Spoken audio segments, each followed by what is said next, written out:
604 Talk 107.3 FM WBRP. Mornings with Brian Haldane off and running. Brian here with you. JP producing, broadcasting live from the 180 Pros studio. And we are starting you off at 39 degrees in downtown Baton Rouge. Oh, love it, love it, love it. Cold starts in the morning. Cold just makes it a little bit slower of a start. No worries, though. We're getting ourselves cranked up for a big week, busy week on the show this week overall. Today's show is no exception. We'll get you to the full rundown in just a little bit, but we'll start off with, oh my gosh, the Saints won a ball game. How about that? How about that? All right. Top stories and trending. Let's go.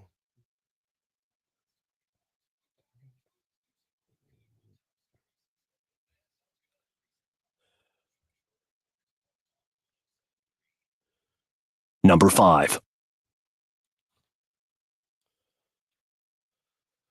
Regular season is over, and the LHSAA has released their playoff brackets for the high school football playoffs. Many area teams are starting their road to the Superdome. In fact, close to 3 dozen, I want to say it was 33 teams within the 9 parish capital area have made it to the postseason. Number 4. Last night was cold. Tonight will be colder.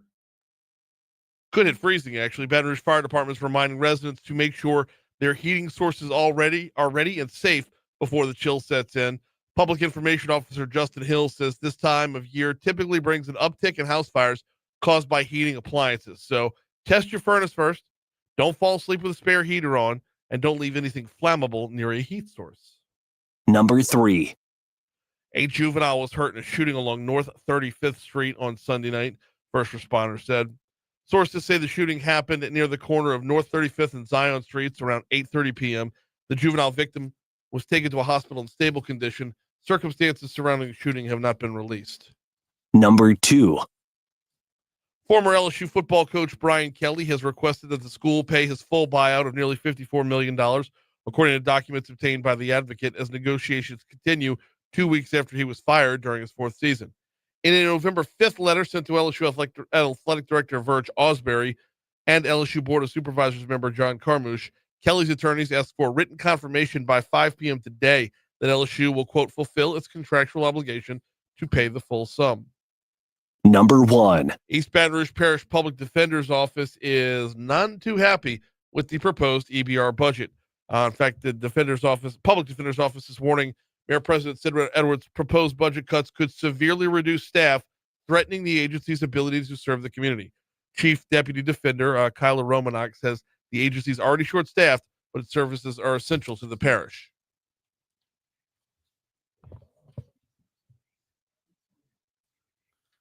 Well, the Senate took the first step to end the government shutdown on Sunday after a group of moderate Democrats agreed to proceed without a guaranteed extension of the Affordable Health Care Act subsidies. So we're looking at no filibuster is where the test vote was, if I'm not mistaken.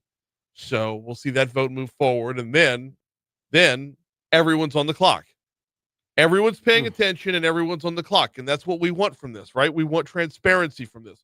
We want to be able to see who's willing to negotiate and who's not. We want to be able to see who is going to dig their heels in. Now, from there, you do have to ask the follow-up question: is the Affordable Care Act the only way to get this done? Because who's negotiating and who's listening is a two-way street. It's not just a matter of Republicans won't fund everything. It's a matter of, well, if somebody has a better idea out there, being stuck in the old way of doing things is not necessarily the best thing to do. That's right.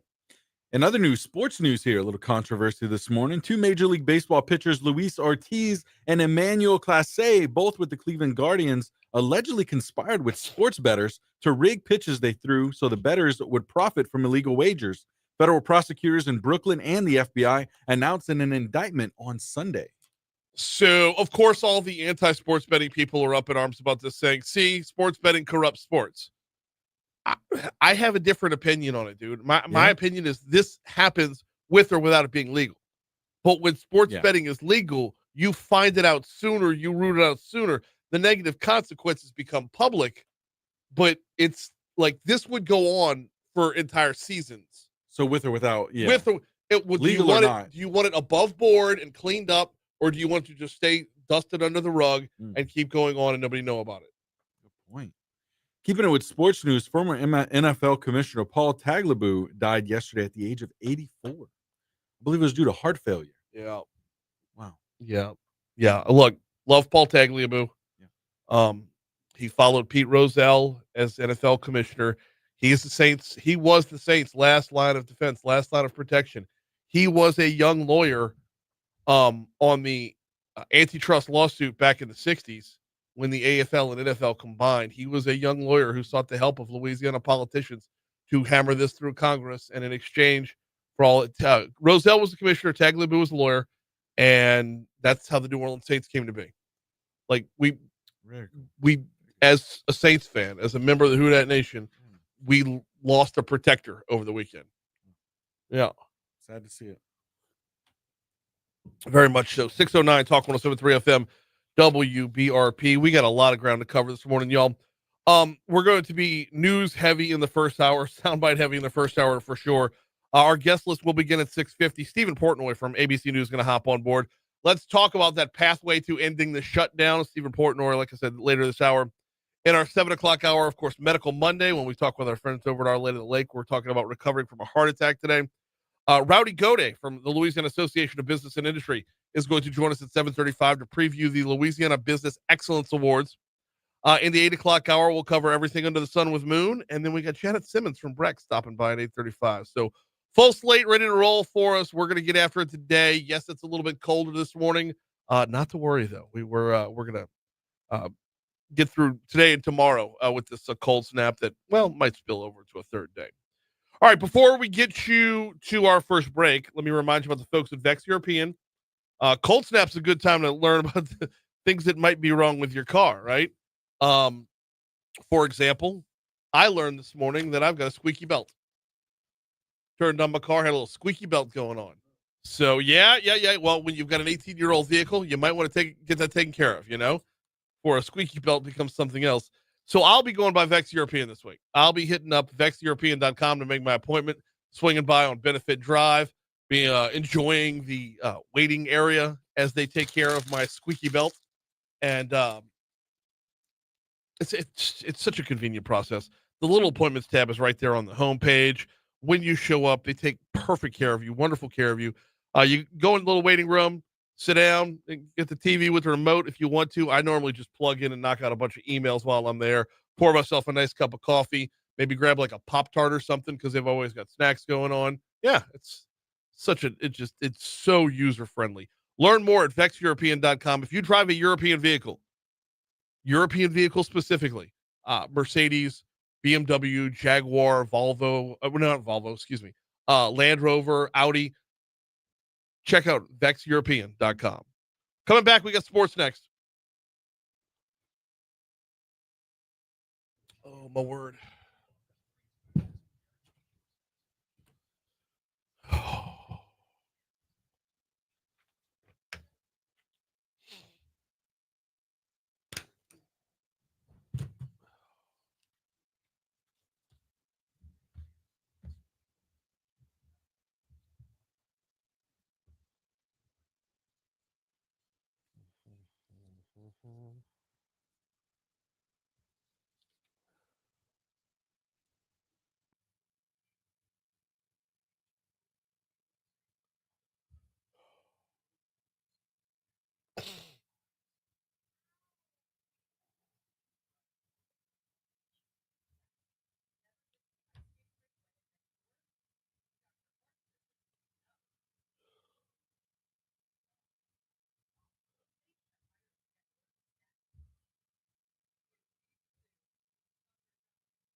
Oh, women's basketball highlights.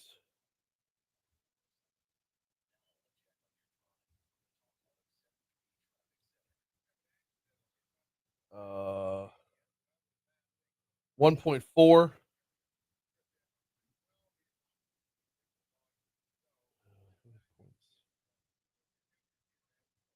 Flaugier had 19.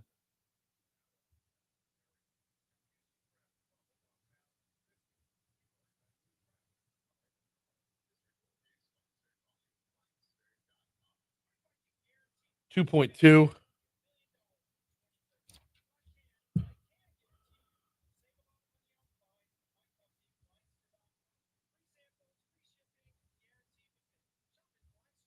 And let's see if we can get a third one in there.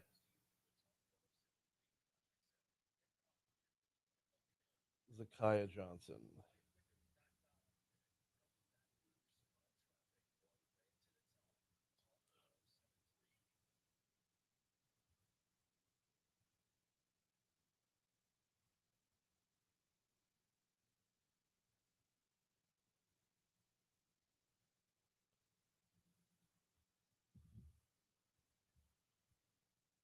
We'll go 2.1 and 2.2. Sorry. 1.4, 2.1, 2.2.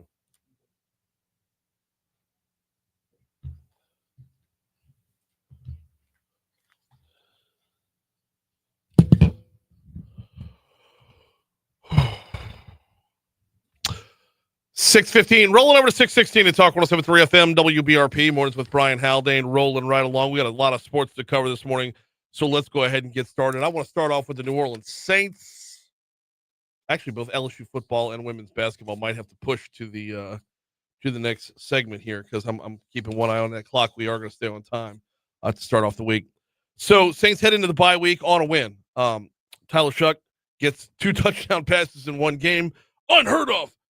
Head coach Kellen Moore after the game says this season's been one of growth for the team, and the team has persevered amid a lot of adversity. Cut 16. I give a ton of credit to our guys, the way they've battled the last few weeks to come up short a number of games in a row and to come back recharged, ready to go each Wednesday, ready to put in a new plan and just go about the week every single week the same way. And so I think that's credit to our guys. We have the right kind of guys in the building to keep growing and keep developing and keep getting better as a team. Not really sure why the post-game press conference was held in a stairwell, but here we are. Rookie quarterback Tyler Shuck was 19 of 27, 282 yards, and 2 touchdowns. Gets his first NFL win as a starting quarterback in just his second career start.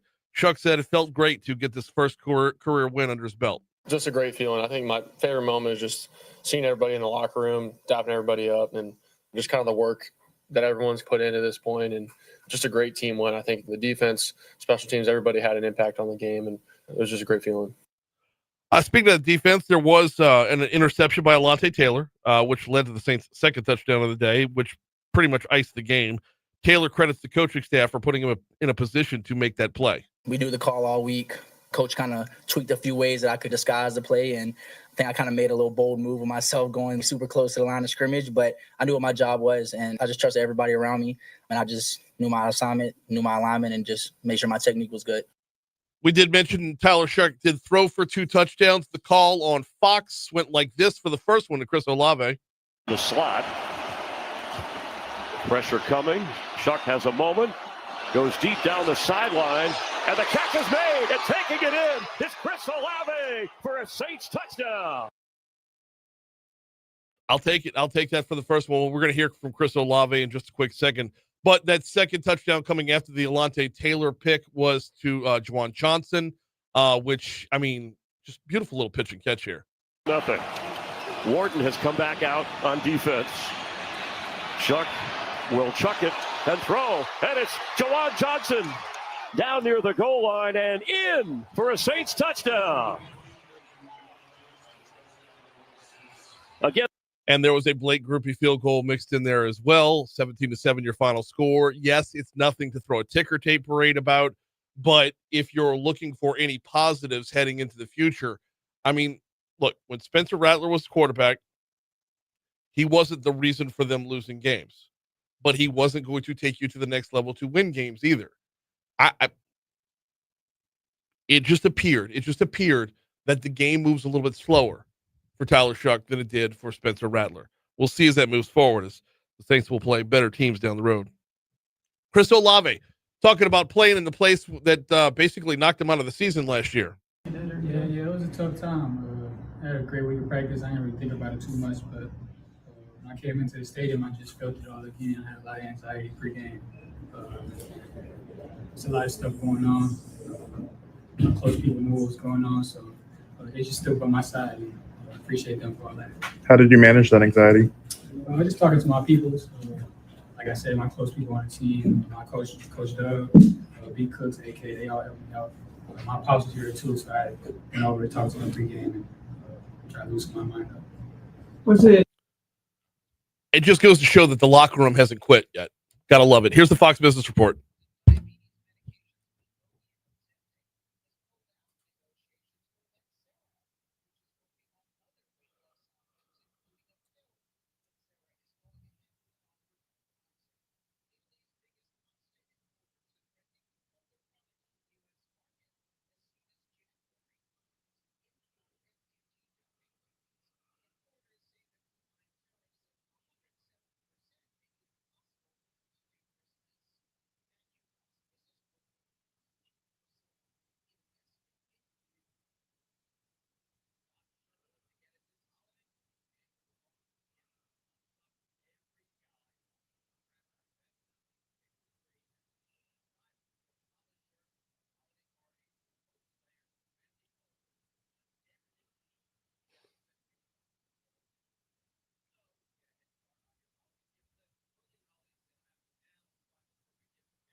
We're not seeing any problems on the interstates just yet to start off the morning. As I'm guessing that cold weather's causing a lot of folks to hit snooze. I don't know, maybe. We're not seeing any problems as far as congestion is concerned, but we are seeing what could lead to a problem if it's not moved off the roadway quick. We got a stalled vehicle that's in the roadway, I-10 westbound, in between Acadian and Dalrymple. There's a stalled vehicle that is, I'm not showing which lane it's blocking because it's not causing any backups just yet, but it is out there. And if you're on 10 westbound, you might want to be on the lookout for it. Other than that, look, 12 west coming in from Livingston Parish is great to start off your morning, as is 10 west coming in from Ascension Parish. 10 east coming over from West Baton Rouge Parish is about as clean as you're going to get, as is 110. Surface Street accidents. We had an accident that's blocking the roadway, Highland at Julia Street. We got that's right by Terrace. Got another one from almost an hour ago, so it might be in the clearing stages. That would be North Acadian at Convention. That's really good traffic from the Talk 1073 Traffic Center.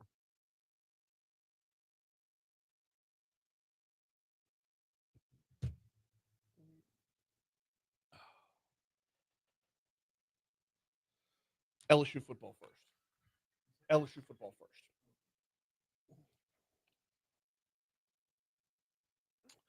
624 Talk 1073 FM, WBRP. Mornings with Brian Haldane rolling right along. LSU women's basketball put on a show yesterday. We'll get to that in just a minute. Did want to start off with the football Tigers, though. As disappointing as it was, there just a few glimmers to hang on to, right? A few things that we could see on the field that looked a little bit better. First of all, defensively, when your offense isn't cranking, if your defense is holding Alabama to 20, you're doing a good job. Anybody you're holding to 20, you probably should beat overall. There were a number of defensive highlights, like early on in the game. How about a stop on 4th down, courtesy of one Mr. Wes Weeks? Now it looks like possibly a direct snap as Simpson moved to his left. It will be Miller, the direct snap, and Miller gets brought down. He's going to be short.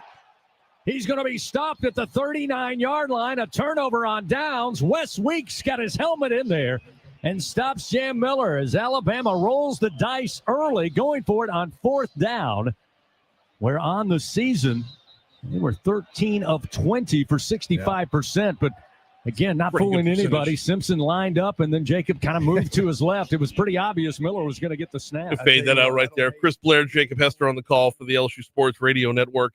I want to skip ahead to the 4th quarter. We'll come back around to the 2nd quarter in a second, JP. Skip ahead to the 4th quarter because we're talking about the defense. Harold Perkins looked like Harold Perkins Saturday more than he has throughout most of this season.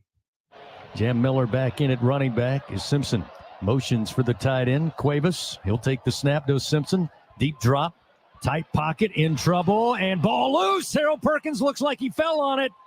Looks like it's LSU football, and it is. That time, Simpson a little late to step up in the pocket, ran right into Harold Perkins, and he just ripped the pigskin right out of the QB's hands. LSU with a huge turnover takes possession with great starting field position in the first play of the 4th quarter. So there were highlights. There were things to take note of throughout the game. Let's move over to the offensive side of the football, where when you see 9 points on the scoreboard at the end of the game, it is disappointing. Field goals instead of touchdowns is disappointing. A missed field goal, also disappointing. But there were highlights within there as well. For example, freshman running back Harlan Berry continues to impress from time to time. LSU again with 2 receivers to the left, 1 to the right. And here goes Harlan Berry. And Harlan Berry gets free into Alabama territory, inside the 40, inside the 30, and eventually bounced out of bounds at about the 28-yard line on a gain of 42 yards. Harlan Berry, huge hole on that left side, and the freshman does the rest. Keon Sabb eventually forces him into the boundary, but a huge Louisiana Blue first down for your Fighting Tigers. Yeah, I'm telling you, burst in patience.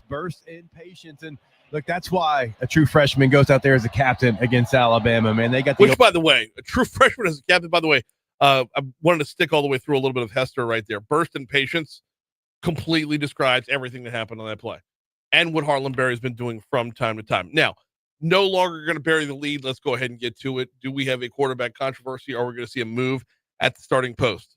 I'm very curious to see, because that's going to be the first question out at today's press conference, which is on our sister station, 104.5 ESPN, right about noontime. Right about noontime is when interim coach Frank Wilson will take to the podium to answer questions about last week's Alabama game and this week's Arkansas game. Are we going to see a move at quarterback? And I'm torn on this one because I really believe it's going to be situationally specific. I have no problem with the idea of replacing Garrett Nussmeier to start prepping for next year. I also have no problem with the idea of running Garrett Nussmeier out there as a starting pitcher and having Michael Van Buren as a reliever. If it's not working, if it's not driving, then you go in for, to inject a little bit of oomph, little plus end, In the post-game press conference, Frank Wilson, did his level best to stay positive. Cut 13, please. I thought our kids handled the 2 weeks well, and I thought they did some things well. When you're playing against a team like this and you have opportunities, you have to seize the moment, and we fell short on doing that. We're going to skip 14 and go right to 15, JP, because I want to stay on the offensive side of the football.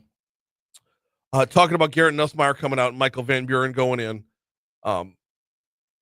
Just making that call, making that switch, kind of a big deal. There were some things that were obvious, pushing the pocket, stepping up, delivering passes, escaping extended plays, and picking up first downs with his legs.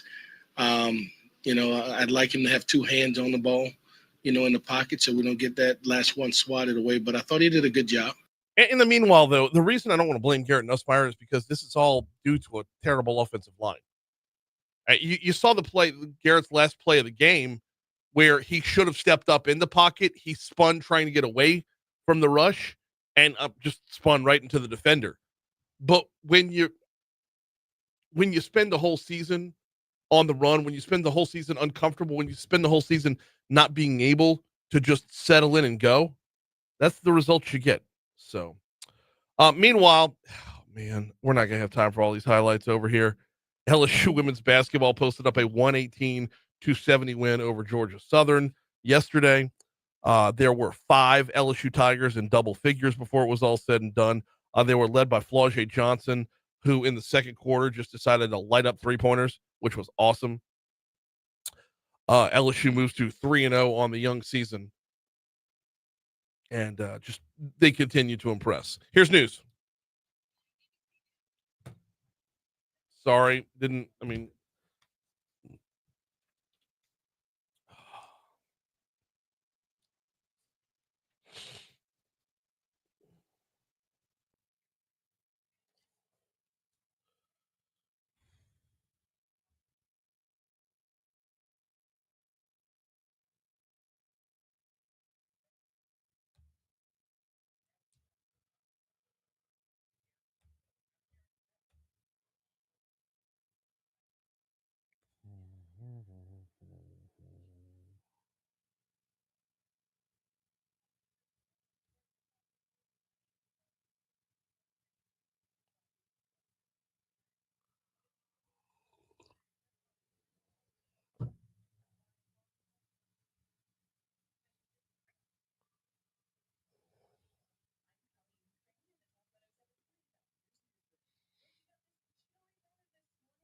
Good morning, Christy. Welcome in, sweetheart. Delete Florida reform. Move that to the outside end, please.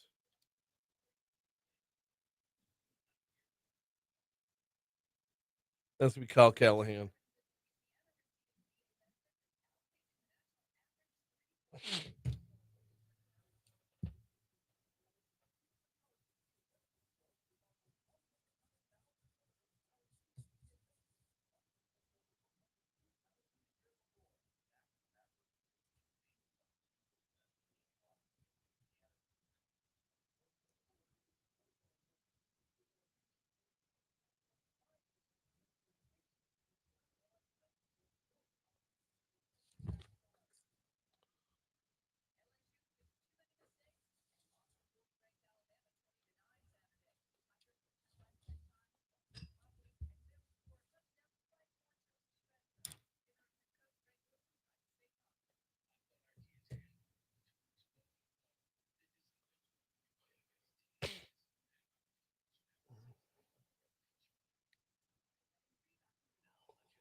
You know what's crazy? LSU has 4 losses on the season, right? The lowest in the college football playoff ranking. The ranking that is set out there right now to determine who's going to go to the postseason, for the championship playoff. The lowest ranked team LSU has lost to is number 13. The first team out. The first team out of the playoffs is the lowest ranked team LSU has lost to.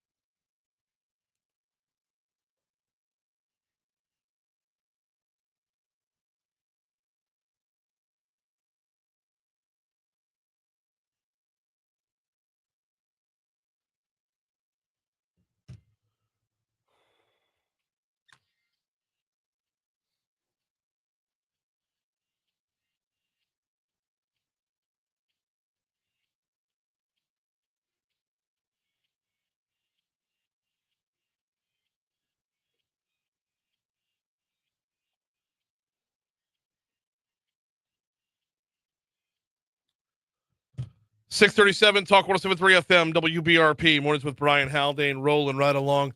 Man, Tiger fans, I know it's disappointing having 4 losses on the season, but if you bring up the college football playoff ranking, it's just, and I know this doesn't make it better, but if you bring up the college football playoff ranking, the lowest ranked team LSU has lost to is number 13 overall. 12 teams make the playoff. And I know that's not the way it's going to play out because you're going to have a couple that make their way up the charts, right?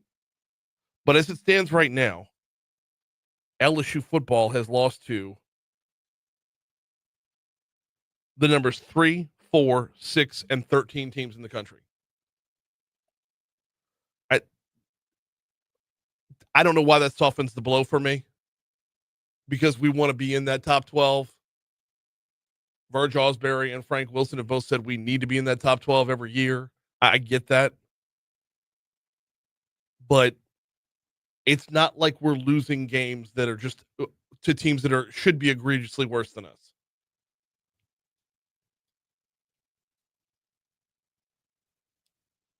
But Brian, Vanderbilt's number 13. Yeah, I know, but they've been on a tear. So anyway. We got Stephen Portnoy coming up about 12 minutes from right now. We're going to talk with Stephen Portnoy about the federal government shutdown. Of course, Stephen is with ABC News, ABC News Radio, and it covers Washington and the White House and Congress and the governmental beat, as it were. Is there going to be an end to the shutdown, and will negotiations on healthcare actually go somewhere? Or is everybody just so hell-bent on what they believe that they're not willing to listen to anybody else to see any movement at all? We'll talk with Stephen at 6:50 this morning. Before we get into what we're coming out of with this weather here, and you heard a little bit of it in our news at the bottom of the hour, this story at The Advocate is going to grow some legs this week. Late last week, it was either Thursday or Friday. I don't remember which. Late last week, Mayor President Sid Edwards put out his budget. It heads over to the Metro Council. We'll be talking to multiple Metro Council members throughout the week about their thoughts on the budget. But this administration is forced to do something that previous administrations have not had to, and that is be the adults in the room. That is not just make up money hand over fist to figure out where to put things. They've depleted funds that were there previously. St. George sales tax now goes to St. George because it's in St. George, and St. George is a city, and what St. George earns, St. George should keep. These are all realities that we have put off for far too long. Well, along with that is going to come a lot of pain. And tackling this head on is going to bring with it, a number of, I don't want to say missteps, but a number of loud voices screaming, "Don't cut me yet." One of those, and this is what the Advocate's got this morning, is coming from the Public Defender's Office. Reading from the Advocate. The East Baton Rouge mayor president's proposed budget cuts would bog down the parish's already bottlenecked court system even further, criminal justice system leaders warn. Quote, lawyers can only work so many cases, said Chief Public Defender Kyla Romanak. Realistically, if you assign them more than that, they just can't get to them. And so people are going to wait much longer for their cases to make it through the system. On Wednesday, it was Wednesday they put out. Wednesday, Mayor President Sid Edwards presented a budget with extensive cuts to nearly all departments across the city parish government. If the Metro Council approves the plan, it would mean a 22% reduction in city parish funds for the public defender's office. Romanak said, or it might be Romanek. I might be mispronouncing that. Romanek said, people are the only thing left to cut. A tough pill to swallow for an office that defends about 85 to 88% of all criminal cases in Baton Rouge Criminal Court each year. The proposed budget would also mean an 11% reduction for the district attorney's office, which he says is regularly hemorrhaging prosecutors because he's not able to offer them competitive pay. Now, this is the part of the discussion we've been on before, because District Attorney Hiller Moore went hat in hand to the public not long ago for the first time since taking office, if I'm not mistaken. And Hiller Moore's been in that office for, 300-400 years now? Not really, but you know where I'm at. Hiller Moore took to the people directly, saying, if you want to put bad guys away, you got to pay for the lawyers that do that. And he had receipts, too. He had numbers. He showed the comparison between the number of lawyers in the East Baton Rouge Parish District Attorney's Office versus the Jefferson Parish or the Orleans Parish District Attorney's Office. And we are remarkably short, unbelievably short. And the people said no.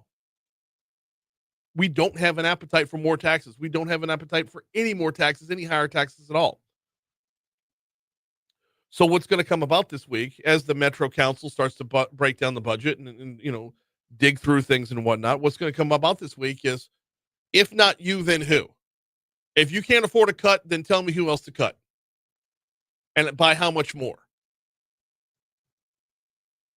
We've got the library, we've got the Council on Aging, and we've got mosquito abatement, who have already volunteered to reduce their millages or reduce what they take in from their millages to share with the overall budget.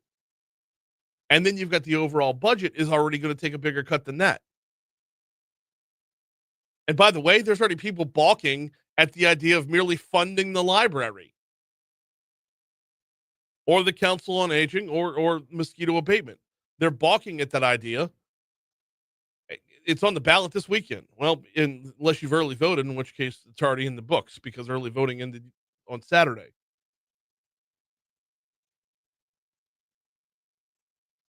But all this revolves around the idea that for far, far, far too long, for 20 plus years, we've been operating on a budget that isn't really real, is based off of numbers where you were robbing Peter to pay Paul. And if you want to take this all the way back to the beginning of the St. George movement, this is what they were telling you about.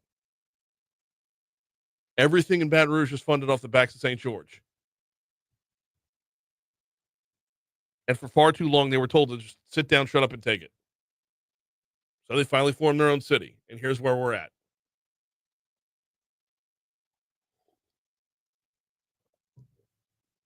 This is going to be a topic of conversation throughout the week this week, dovetailing with Thrive. And it's going to be a topic of conversation all the way up until, and probably after, the Metro Council does vote on the budget. While I got a quick second, let me remind you about the folks over at 180 Pros. 180pros.com is their website. Who is 180 Pros? Well, they're not your IT provider, I'll tell you that. They're your IT partner. What's the difference? Well, the difference is they don't just come into a service and get out. Your success is their success. And that shows in so many different ways. For example, they're not going to nickel and dime you on line items within your invoice. Simplified billing. How about same-day response time? Another great reason that they're a partner, not a provider. Same-day response time. Also, they're local. You can call them, 225-330-2200. 225-330-2200. They sponsor the Talk 1073 studio, and they're here for you as an IT partner. 180 Pros.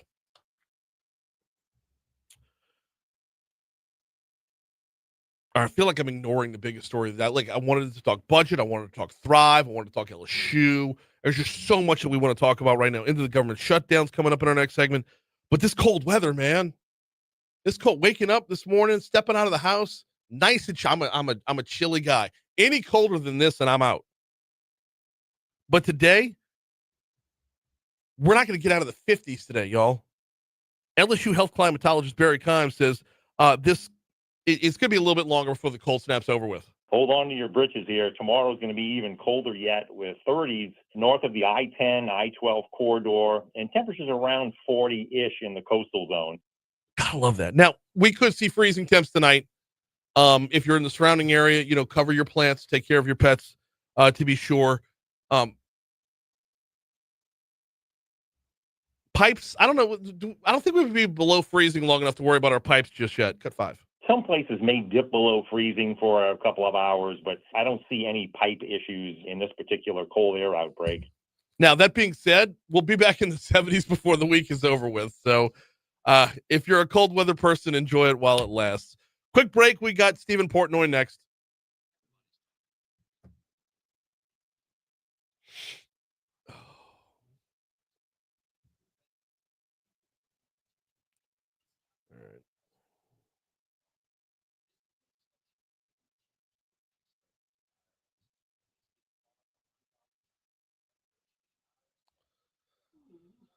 All right, I can get this off the printer.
hate that I have to go out to the waiting area to go sharpen a pencil.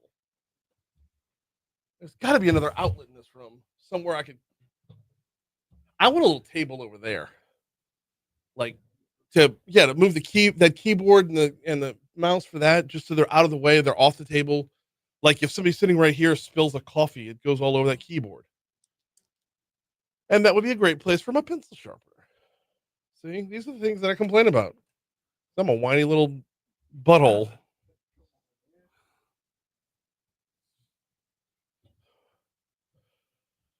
Oh, I don't want to keep Steven too long because we're gonna be pushing up the top against the top of the hour, and he's got to be a busy guy this morning. I hate having him wait 2 minutes through the money report.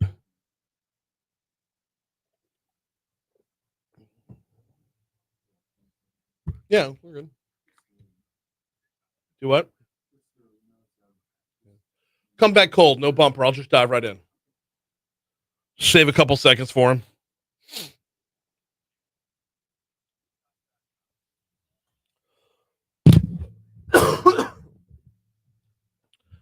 .652 at Talk 107.3 FM, WBRP. Mornings with Brian Haldane, rolling right along, coming to you live from the 180 Pros studio. All right, are we about to see an end to the government shutdown? ABC News national correspondent Stephen Portnoy is with us. Good morning, Stephen. How are you, sir? Just fine. We sort of see a light at the end of the tunnel with respect to the shutdown here in D.C. Is that light a train? It might be. Look, last night, the Senate voted 60-40 to move to an end to this.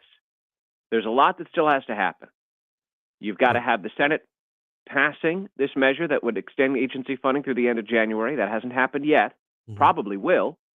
Then the House has to scramble to get back to Washington, D.C., despite the air traffic control problems, and vote to send this to Donald Trump's desk. And then the president has to sign it. That would end the shutdown. Okay. But the fact that 8 Democrats voted for this motion last night is a really good sign that we're on a glide path to ending the shutdown here. Okay, so it's probably too soon to start talking about healthcare plans and where that negotiation is going to go, or is that inevitably part of this discussion? Well, ultimately, that's where there's a real rift now among Democrats, and it goes all the way from Democrats here in Washington, D.C. to activists in Baton Rouge and all across the country who are very angry that 8 Senate Democrats last night voted to end the filibuster because they say that those Democrats have caved and gotten nothing. The strategy for the last 6 weeks has been to withhold support for government funding so that Democrats could force President Trump to sit at a table with Hakeem Jeffries and Chuck Schumer and work out some sort of a broad agreement as to how the government's going to continue to pick up the cost of these, health insurance plans on the exchanges. Well, that didn't happen. And the Democrats who voted for the motion last night said that strategy simply wasn't working, that this had gone on long enough, and it was time to just move on. And most Democrats in the country disagree with that. Most Democratic leaders in the country disagree with that. But still, it is where we are. And, look, Democrats are saying, what'd they get out of it? They got a promise that at a certain point next month, a handshake agreement that at a certain point next month, Republicans and Democrats will figure out what to do next with health insurance. But Republicans are not of the same mind on all this. A number of Republicans say that the root cause of the health insurance problem in the country is Obamacare itself. Right. Well, Democrats clearly don't agree with that. Well, and that's where we're going to get into discussions further on down the road of whether or not there's an opening for another way to do it other than just Obamacare, or if it's Obamacare or bust. But what I'm curious about, Stephen, is that let's say the next 48 to 72 hours. Can this get done like this week? Or, I mean, I know they have like suspension of rules and everything like that. Like, how quickly can we get from start to finish to get the government, running on a temporary plan? Well, as soon as this bill winds up on Donald Trump's desk and the president signs it, that's when the shutdown will end. Mm-hmm. There are a few procedural steps that have to take place. Ultimately, you'd need every objector to agree to swallow their objections to speed this along. And there's no way of knowing until that is, there's a motion on the floor, whether they will drag it out or not. If they drag it out, this could drag out theoretically, possibly into next week. But I think the fact that tomorrow is Veterans Day, the fact that this has gone on for 6 weeks, the immediate need for SNAP benefits, all that weighs in favor of this wrapping up as quickly as possible. But the House has to come back to D.C. Leaders have told members that they have 36 hours from the Senate's final passage to get back to D.C. to vote on it in the House. And Speaker Mike Johnson has said repeatedly that negotiations will begin. Like they'll be talking in good faith as soon as the government is open. With this level of attention and this level of length of a shutdown, there's really no way they can't talk, right? I mean, the ball's going to be in the Republicans' court here. Well, yeah. I mean, look, at the end of the day, you can talk, but until you reach an agreement, that's really what matters most. And I don't see where these two sides are going to meet in the middle. Just last Friday, Chuck Schumer offered, this was the offer, to agree to drop the filibuster in exchange for a 1-year extension of the subsidies. And Republican leaders said no to that. Now, is it off the table completely, or was it just sort of a way of saying you don't get to decide these things, and we said the government had to reopen first? And I don't know. But a 1-year extension of the subsidies costs upwards of, I think it's something like $26 billion without an offset. Are Republicans of a mind to do that, or do they want some sort of broader agreement on reforms to the ACA? Well, there's no way Democrats are going to agree to that necessarily. So we'll have to see. He is ABC News' Stephen Portnoy, national correspondent with ABC News. We always appreciate a couple minutes. I know it's a busy morning for you. Hey, you bet. Glad to do it. 657 Talk 107.3 FM WBRP. Do need to take a quick minute to tell you about the folks over at Landmark Bank. LandmarkBankLA.com is their website. That's where you'll find them online. Where will you find them in real life? Well, let me send you online first. Hit the little About tab. Locations and hours are on that tab.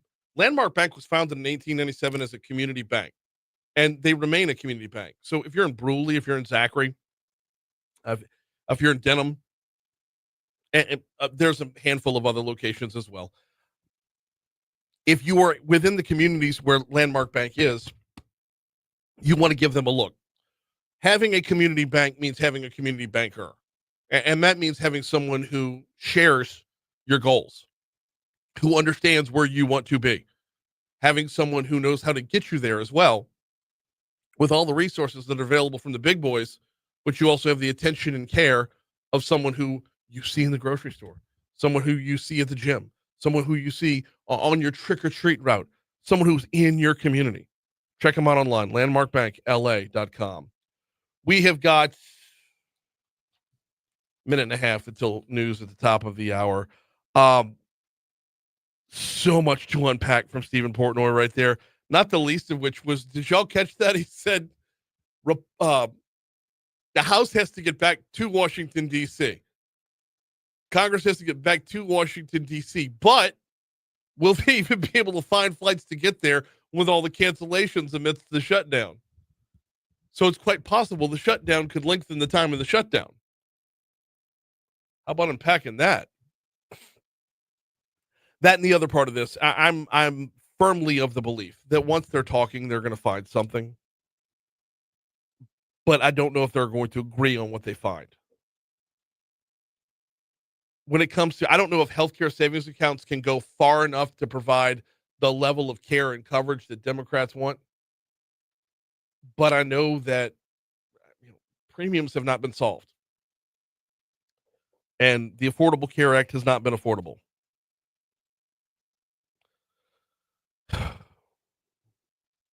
Either way, just get the dadgum government open and just get things opened up. That way we can see who is talking and who isn't, who's willing to give a little bit, who's not. It's heads up 7 o'clock. Let's catch news, traffic, and weather. Hour 2 is next.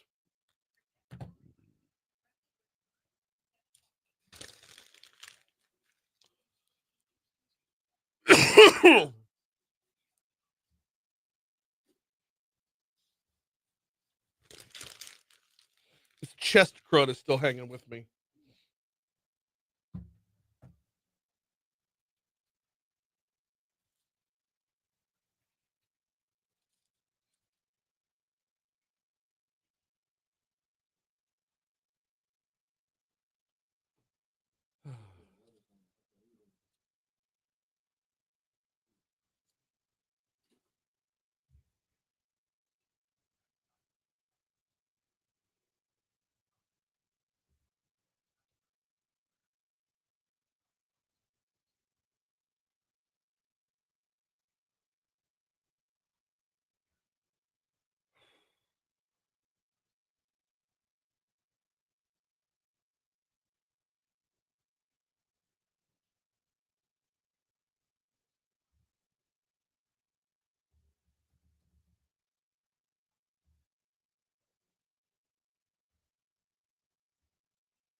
Keith says Nuss's average passing yards was under 5 yards. I know.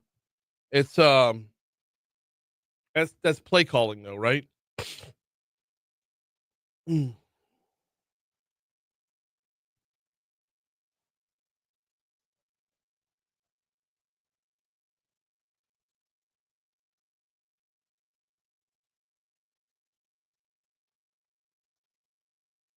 Are Metro Council members provided car and driver? I don't think so.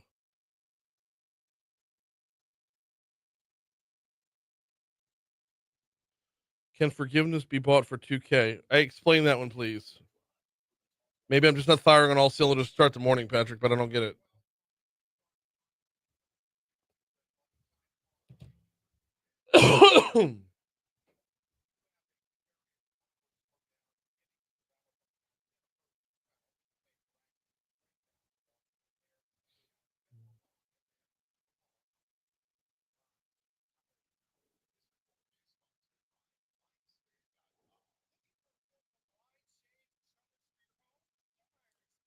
Oh.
Man.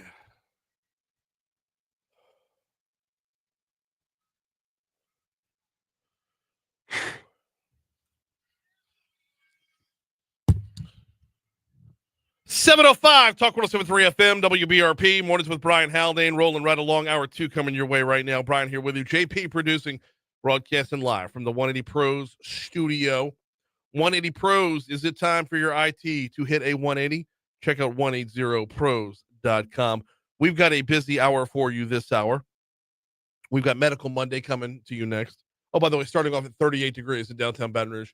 We've got Medical Monday coming your way next. We've got Rowdy Gaudet from LABI at 7:35. But you know how we start off the hour. Top stories and trending. Let's go.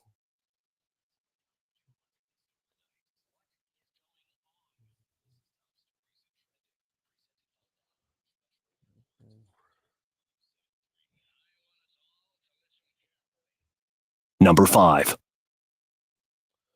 Going to be an ongoing story throughout the week. We told you about it last hour as well. Budget cuts. Mayor President Sid Edwards put out his budget last Wednesday, his proposed budget last Wednesday, and, well, folks are starting to dig into it a little bit. And the public defender's office is saying they can't handle the level of cuts that are coming their way. 22%, according to the advocate, whereas the WBRZ story says it's 38%. Either way, significant cuts coming up potentially to the public defender's office, as well as the DA's office, looking at an 11% hit as well. We'll be talking about it all week long. Number 4.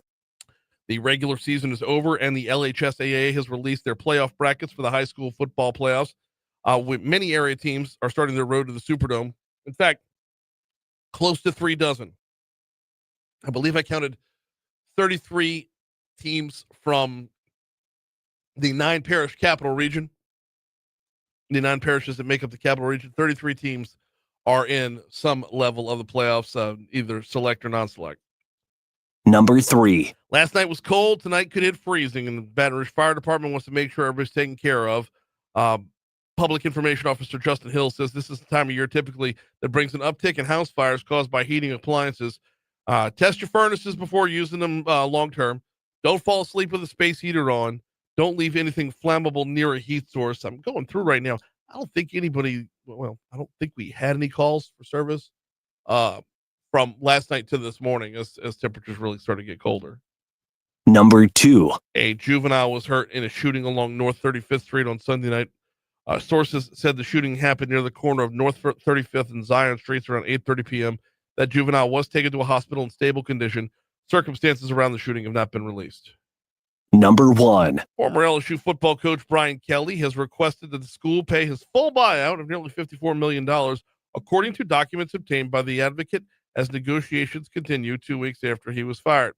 In a November 5th letter sent to LSU Athletic Director Verge Osbury and the LSU Board of Supervisors member John Carmouche, Kelly's attorneys, this according to the Advocate, asked for written confirmation by 5 p.m. today that LSU will, quote, fulfill its contractual obligation to pay the full sum.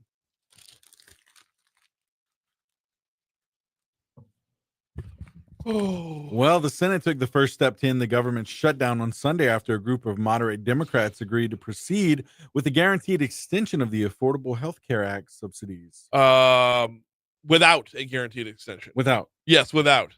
That's the whole game right there, Yep. right? How married to Obamacare is everybody? Is there room for a different solution? Is there room for a different answer? That's all of us can hinge on that, man. Oh, for sure. And where are we at? 40 days? 40? Yeah. Yeah. Yep. That's it. Oof, man. In other news here, 2 Major League Baseball pitchers, Luis Ortiz and Emmanuel Clase, both with the Cleveland Guardians, allegedly conspired with sports bettors to rig pitches they threw so the bettors would profit from illegal wagers. Federal prosecutors in Brooklyn and the FBI announced an indictment on Sunday. So cheating as a result of gambling is nothing new. We just learn about it a lot quicker. There's a lot more transparency with it being legal. That's right. That being said, though, if there's got to be a cap you could put on bets for, like, okay, in-game sports betting is fun. It is super fun, right? It's borderline dangerous, but it's super fun. Of course. But in Major League Baseball, you can bet on what the next pitch is going to be. And that's allegedly what these guys were doing was, I'm going to throw a ball, in this inning, this pitch in this inning, I'm going to throw a ball. So when you bet on what the next pitch is going to be, that's going to pay off, right? So if you're not capping that, you're leaving yourself open to be completely abused. I just don't want to pretend like abuse of the system started with the legality of gambling. You're right. This is a long time coming. Yeah. We've seen the Chicago Black Sox. We've seen Tulane basketball. We've seen, just the number of times we've seen point shaving scandals here and there. And just with sports betting having so many options legally via the phone right now, they're going to explore everyone. Those who wish to do ill will find a way to do ill. That's right. That's right. In other news, former NFL Commissioner Paul Tagliabue died yesterday at the age of 84, I believe, of heart failure. Yeah, it's caused of death here. Yep, he was the attorney back in the day when the AFL and the NFL merged. He was the attorney that turned to Russell Long and Hale Boggs, two of Louisiana's own, and said, "We got this whole antitrust thing. We need your help to guide us through this." And Long and Boggs said, "Hey, you know what? New Orleans needs an NFL franchise. Go. We'll scratch your back. You scratch ours." Paul Tagliabue, I firmly believe this, y'all. Paul Tagliabue was New Orleans' last protection to keep the Saints. Now it's all numbers. Now it's all like, if there were another Katrina today, New Orleans would be at serious risk of losing the franchise. If the team tanks and attendance drops, they're at serious risk of, the NFL wants to go international. And who's going to be the first one that has a team move to London, England? I know, the London Saints. Oh, doesn't sound it doesn't sound horrible if you're not from here. If you're from here, oh my gosh, it's sacrilege. Yeah, terrible. But Tagliabue was that last protection. 712 at Talk 107.3 FM, WBRP. Need to remind you about the folks over at Neurojust. Neurojust.com. If you're battling with anxiety or depression and you've proven to be treatment resistant, what does that mean? Well, the sit down, talk it out therapy isn't really taken. Or more to the point, the prescription drugs aren't making you feel the way you'd like. You don't like the side effects. You see diminishing returns. Give TMS therapy a look. What is that? Transcranial magnetic stimulation. They specialize in it over at Neurojust, right there off of Bluebonnet, neurojust.com to get the exact address. This is a form of therapy that's sweeping the nation. A lot of the bigger cities have it. We're actually lucky to have it in Baton Rouge already. And it's got receipts. 80% response rate, 70% full remission from anxiety and depression. Transcranial magnetic stimulation sends magnetic pulses into the brain that help regulate mood. It's non-invasive. There's no side effects. It's FDA approved. Learn more at neurojust.com.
Come back to me before Medical Monday. Yeah.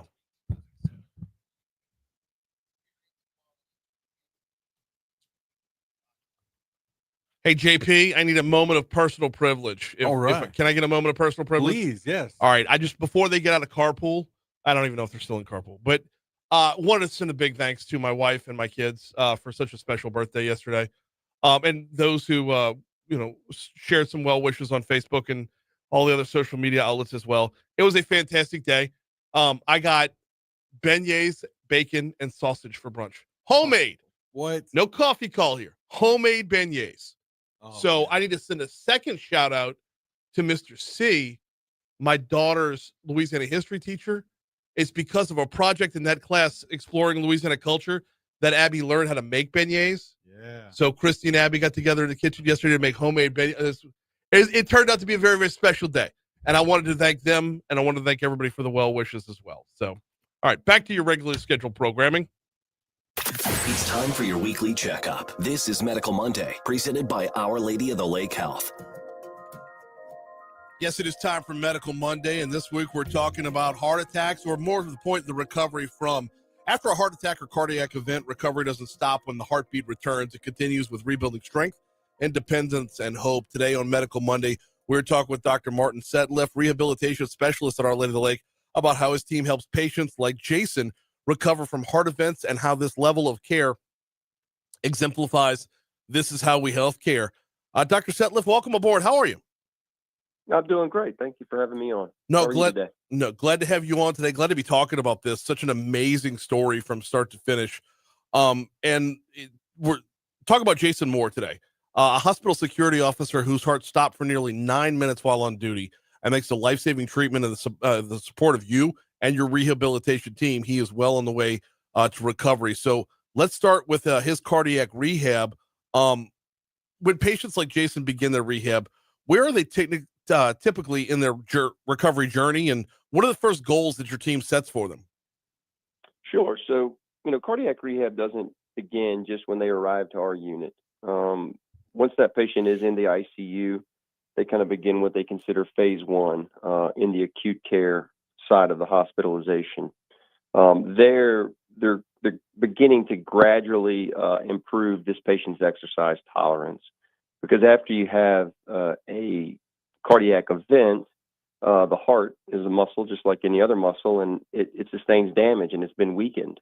And in Jason's case, thinking of the heart as kind of a pump, so to speak, and his pump wasn't running at full efficiency. It wasn't doing what it normally had done. And so when you have an injured heart in that situation, you've got to begin slow, gradual progression with their exercise tolerance. So that's going to be simple things in the hospital, just getting up out of bed, sitting in a chair, walking short distances within the room to the bathroom and back. And then you're going to, as the patient's tolerance gets better and that heart begins to strengthen slowly, you start increasing their overall exercise activity. Is there such a thing as typical when it comes to rehab? And if so, what does a typical rehab plan look like for someone recovering from a heart attack?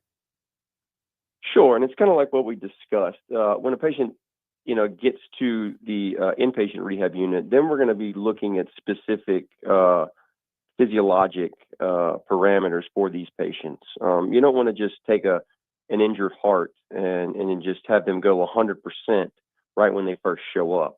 It's a slow, steady buildup for these patients to where, one day they may walk 4 or 5 minutes. The next day, you're going to increase that distance a little bit more.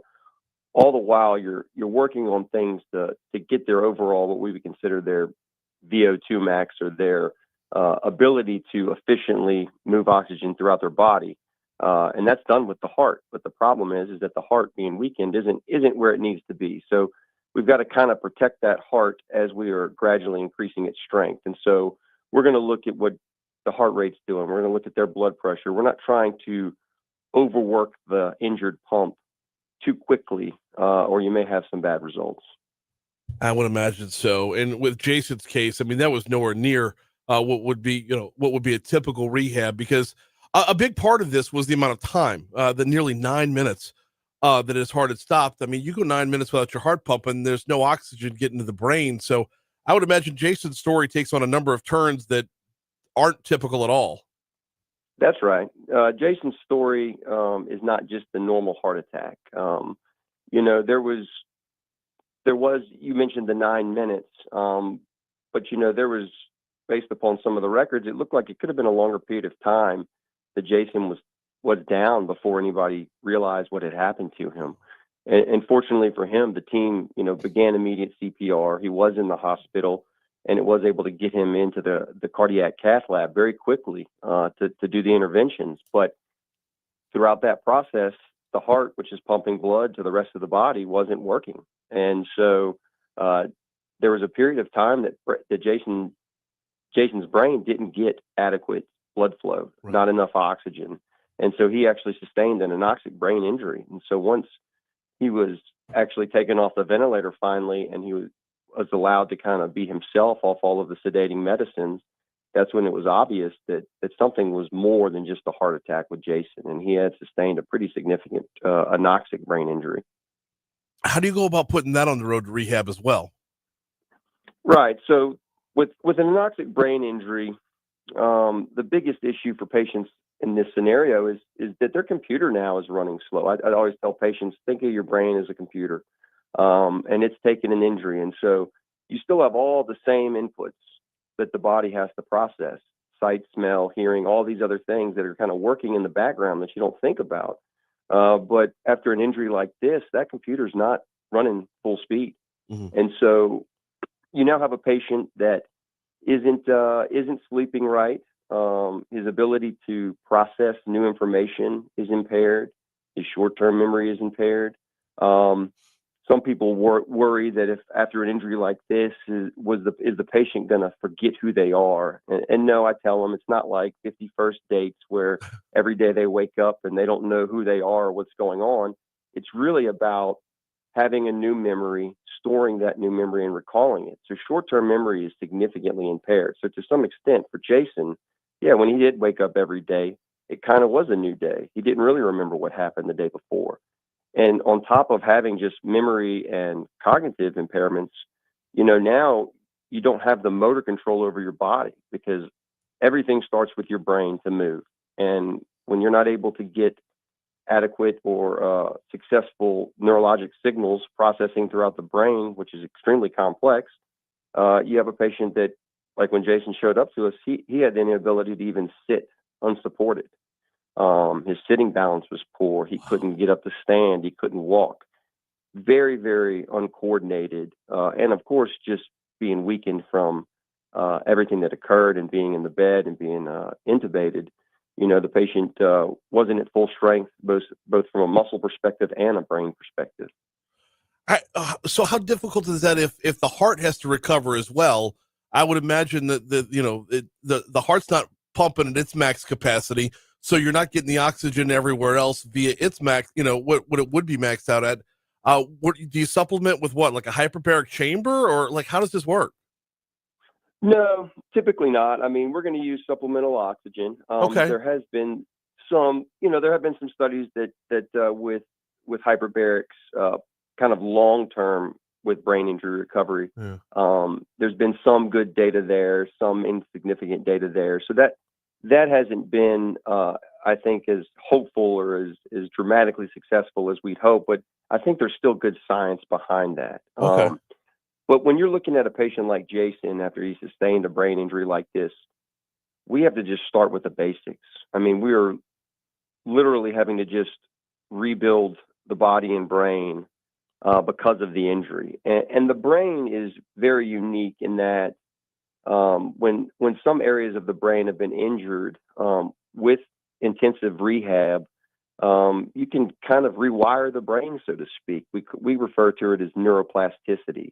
Okay. In that certain areas of the brain will essentially take over, an old job that part of the brain did, but now it can't. And so somewhere along the way, the brain begins to rewire, with the intensive amount of therapy that we do with these patients.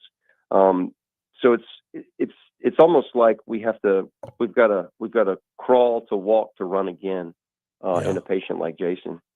Dr. Martin Setliff is our guest. This is Medical Monday, presented by Our Lady of the Lake. Today we're talking about recovery from a heart attack or a cardiac event. Let's talk about your team over there at Our Lady of the Lake in the Cardiac Rehab Center.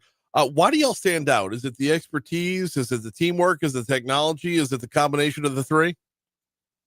Definitely. I would tell you that the teamwork that my team has is unbelievable.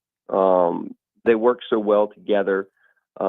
We've got 3 really good rehab physicians here that run this unit with me, and our cohesiveness, our bonding, but I would say this first and foremost, the heart that my team has for the patients, the love that they have for their patients, and the hope that they give the patients.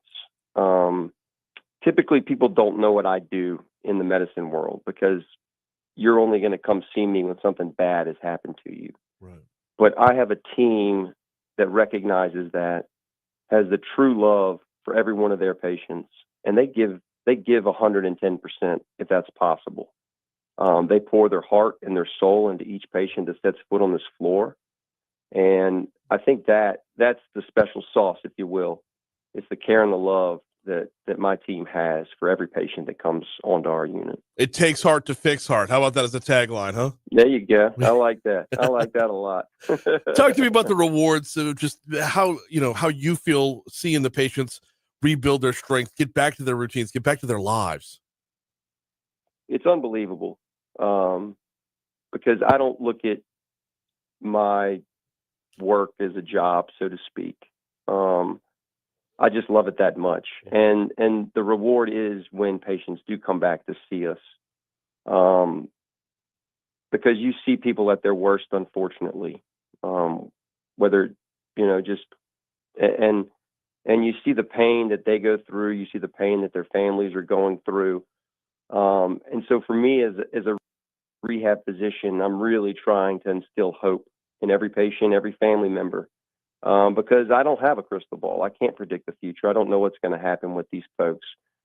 But I know if we can maintain an optimistic outcome, continue to coach up the patient and the family to maintaining a positive outlook, their outcomes are going to be better. And then, maybe months down the road, that the patient comes back to visit and they're dressed in street clothes and they don't look like a patient any longer. And it truly is so rewarding to see that, to talk to the patients, to hear what they're doing with their lives, that their lives are continuing on. Sometimes their lives may be different, but I tell every patient it's not over. Yeah. Your life's not over. It just may be different, but you can overcome this. And so getting to see that firsthand is just unbelievable. Got a minute or so left with Dr. Martin Setliff talking cardiac recovery here on Medical Monday, presented by Our Lady of the Lake. I want to, this last minute or so, Doc, I want to talk about how your work during this phase of care, how does it work from a preventative standpoint to make sure, or try to help make sure, that there's no future cardiac issues? That's right. So a lot of what happens after a cardiac event is education, right? I mean, we're getting this patient to return to function, but now we've got to really instruct them on, okay, what are you going to do once you get out of here? What we're doing in cardiac rehab is laying a foundation for your recovery.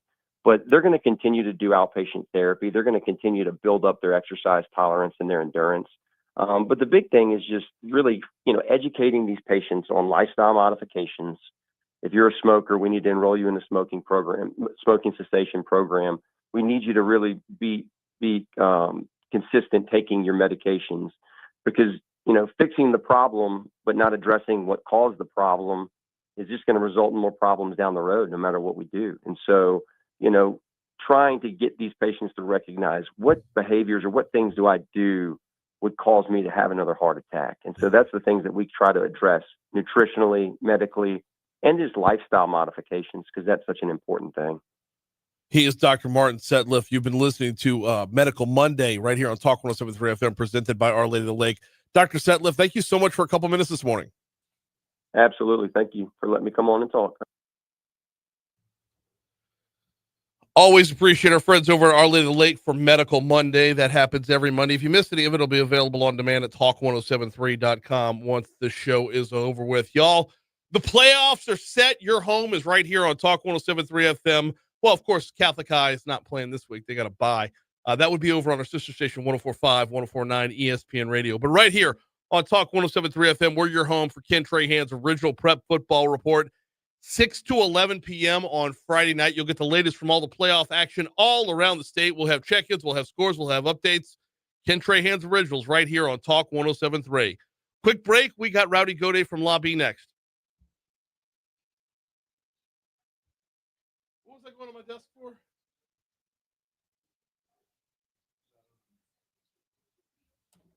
There was something I was going to my desk for. Oh, my calendar for the week.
What do you say there, Mr. Snerdley?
.737 Talk 107.3 FM WBRP. Mornings with Brian Haldane, rolling right along.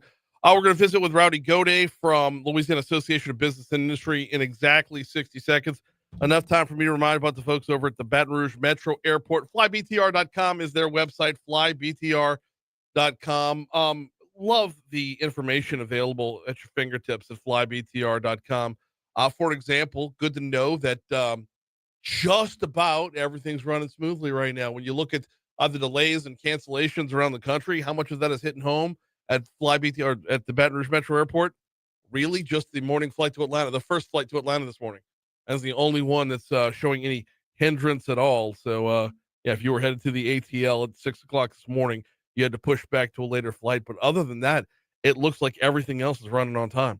Whether you talk about the direct flight to DC, the flights to Houston, Dallas, Fort Worth, wherever you're headed, give flybtr.com a look before you just, mark down that you're going to drive all the way down to New Orleans and pay a ton for parking down there and just deal with the inconvenience of the overstrapped TSA. Give flybtr.com a look. We have a great airport right in our own backyard. We should take advantage of it. Flybtr.com. All right, the Louisiana Business Excellence Awards are coming up very soon. Joining us now to talk about that from the Louisiana Association of Business and Industry, one Rowdy Gaudet. How are you, sir? Hey, good morning, Brian. I am wonderful. Yourself? Doing very well this morning. What? You know what? I'd be lying. Okay, no, did not want to get out of bed this morning.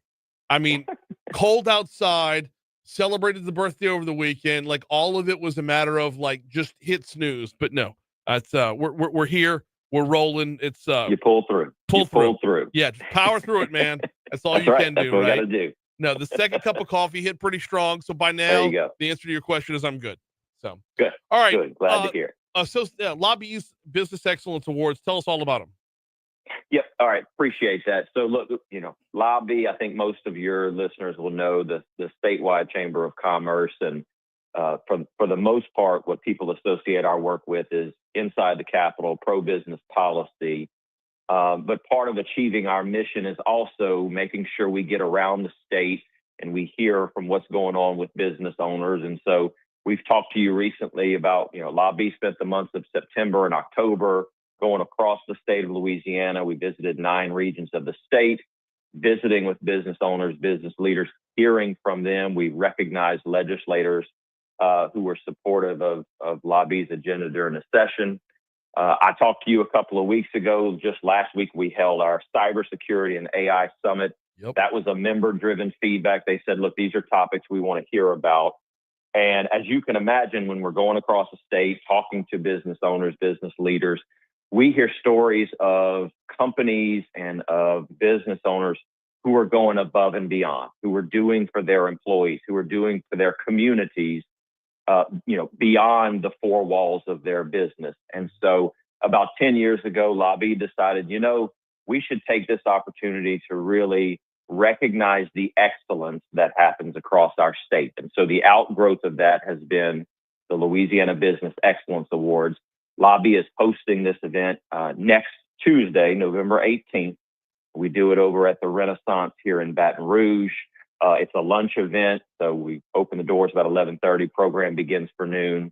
And this year, we've got 9 individuals and companies that we're going to recognize with these Business Excellence Awards.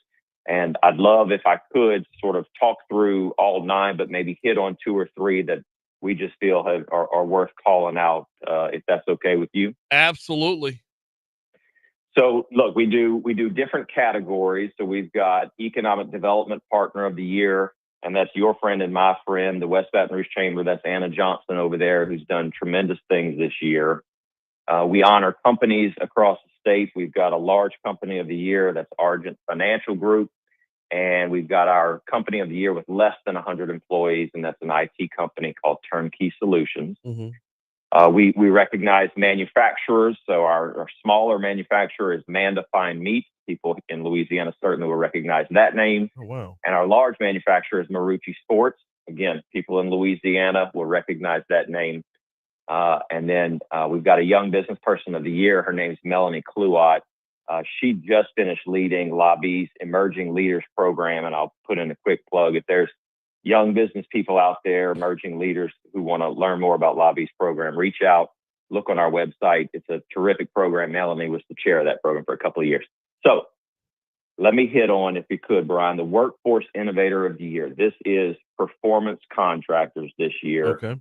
And the reason they stood out and came to our attention is Performance has what's called a Warrior to Welding program.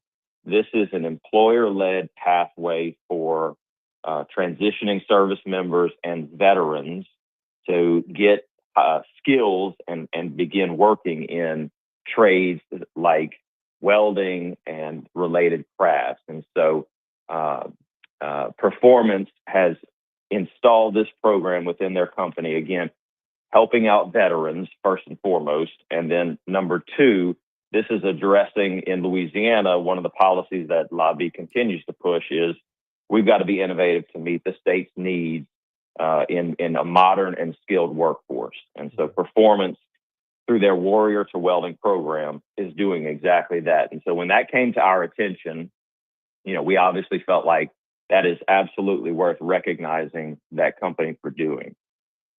The next 2 I'll mention are both business people. Our Business Person of the Year is a gentleman by the name of Paul Spalita. Paul runs S&W Foods, which is actually out of Tangipahoa Parish. Paul Paul, this is a bit of a personal story for me. So Paul would tell a story for his business. He delivers food across the state to restaurants and others within the food services industry. Paul would tell a story that he has trucks here in Louisiana and he has some operations in another state. And in that other state, the cost of his auto insurance was substantially less. Mm-hmm. And he was getting advice for his operations here in Louisiana. Look, if you move across the state line into Mississippi, you can save a whole lot of money. Now, thankfully, Paul is dedicated to Louisiana. Paul's dedicated to continuing to operate his business here. And so when we heard his story, that's what he told, and that's why he wanted to help push for insurance reform. We absolutely embraced that. We asked Paul, hey, would you help us do a commercial, some social media during the most recent legislative session? Paul did exactly that. And then he said, hey, and also I'm going to come to the Capitol, sit at that table, tell my story and tell these legislators why it's so important that we continue to work on insurance reform here in Louisiana. And so, again, we felt like Paul rose to the top and deserved to be recognized specifically for those efforts. Very cool stuff. Yeah. The last thing, Brian, and then I promise I'll stop talking so much. The whole awards event culminates for us in what we call our Ed Steimel Achievement Award. Ed Steimel was the founder and the first CEO of Lobby some 50 years ago. And so we named the Achievement Award after Ed Steimel. And this year, we're going to honor Mr. Hank Danos, who's the owner and the current chairman of the board at Danos, which is a company that's down in the Houma area. Mm-hmm. That company, when Hank took it over, it's a family business. When he took it over at his age of 21, it was a small tugboat company, and it has grown over the years. It's now in multiple sectors, but it's a Gulf Coast energy leader, and it's a company that makes a tremendous impact both in its home community and across the state of Louisiana. And so Mr. Hank, as I affectionately call him, we felt like for his achievements, for his contributions to the state of Louisiana, that company has now formed its own foundation where they take care of their employees in a way. Lobby literally was down there 2 weeks ago at their home base operations, and the way that they care for their employees is a model for many, many businesses. And Hank, as the story we will tell during these Business Excellence Awards, he was all about safety before safety was a requirement. And so he implemented, when he took over the company, he prioritized safety and employee well-being. And before that was the industry norm, he was putting in proactive safety culture measures at that company. So again, just these stories that come to our attention, we feel like they're really special. They're really worth calling out and recognizing through these Business Excellence Awards. All right, we're going to kind of work backwards here. I guess we'll start at the top with Danos, though. One of the things I love about this company, and when I saw the awards and whatnot, I started reading up a little bit. Danos exemplifies what Louisiana's role in energy is. We're not the big monoliths, right? We're the mom and pops. Right. Like Danos founded as like an oil field services provider and have grown since then to be an overall energy provider, and have done it while maintaining that family atmosphere the entire time. They're both ends of the spectrum, as they're open to growth, continually growing, continually scaling, but at the same time not losing who they are. You got it exactly right. And again, Mr. Hank, you would never know it from visiting with him. And we look forward to, recognizing him next week at these awards. He is someone who has testified before Congress back in 2010. He went about the energy jobs moratorium. He went and talked to Congress about what that's going to mean for the state of Louisiana, for the Gulf Coast. And I mean, just again, sort of that national and even international brand, but right here in the state of Louisiana, homegrown and supportive of their local community. And he's a titan in the industry, and we look forward to honoring him next week. Let's go back to S&W Foods real quick, if we could, because there's not a whole lot of big business in Robert. Well, I guess they're not in Robert, are they? They're Baptist. Yeah, that's right. That's right. So when you look at their commitment to Louisiana, they are not far away from I-55. And if you're not far away from I-55, you're not far away from just adding 15 minutes to your drive to move across state lines. Like, that's not an idle threat to say, hey, we rely on a fleet, and our fleet could very easily move across state lines. That commitment to the state is like, commending them is amazing. That's such a good commendation right there, because they could pack up and move. I mean, if we don't fix things long term, I wouldn't rule that out in the future. But like, is it Paul Spolita? His commitment to Louisiana that's very, very much worthy of praise. But and when he told that story to actually a member of our team, and she came back to the office the next day and said, "Let me tell you what Paul shared with me, what he's getting business advice to move his business, like you said, 15 miles north across the state line to save some money." Right. But he expressed his commitment. So we felt like, number one, what an impactful story when the topic of insurance reform is happening over at the state capitol. What an impactful story to say, we've got a business that, impacts your bottom line, that hires X amount of people in this local community, that's going to say, hey, we're packing up and we're going across to another state. So number one, the impact it has on that policy side. But then number two, exactly what you just highlighted. What a commitment to our state and saying, this is where our roots are and this is where we're staying, in spite of some of the hardships we're going to battle through. But Paul stepped up to the plate. Like I said, it was my pleasure to be there in the committee meeting. When he sat at that table and told that compelling story, you could see, the committee members being impacted by it, their heads shaking up and down, going, if this guy's being told that information to move his business, how many others are hearing that same thing and maybe don't have the commitment? So again, we felt like that really impacted some of the reforms we saw during this most recent legislative session. We've got 1 minute to go with Rowdy Gaudet. Do want to give some love to Anna Johnson, of course, with West Baton Rouge Chamber. At the risk of inflating her ego, she actually is really she's doing some great work over there. Well, I knew you'd know because she's on your show regularly. She talks about all the work. Borderline co-host. Yeah, well, exactly. You might have to start paying her soon.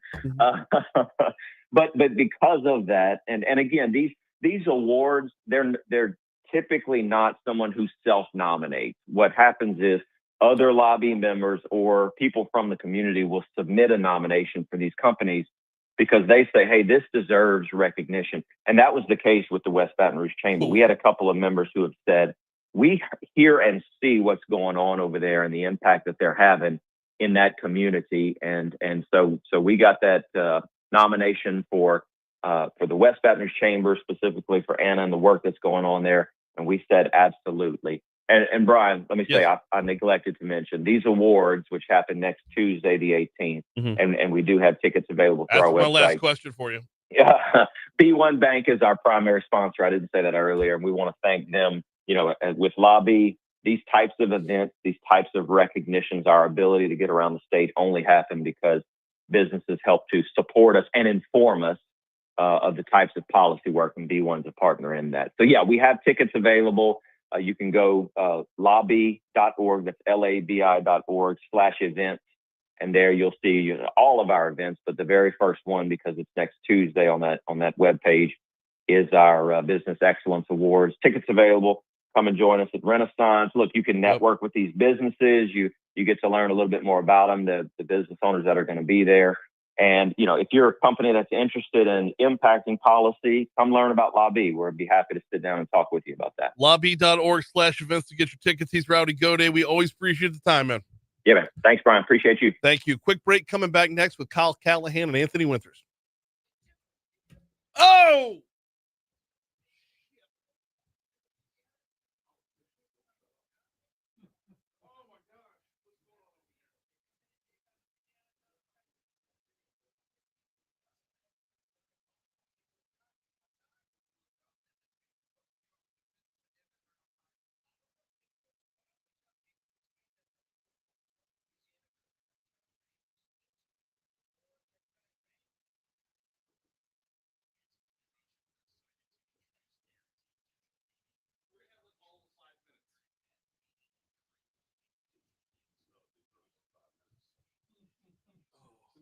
I'll fall asleep before I get drunk.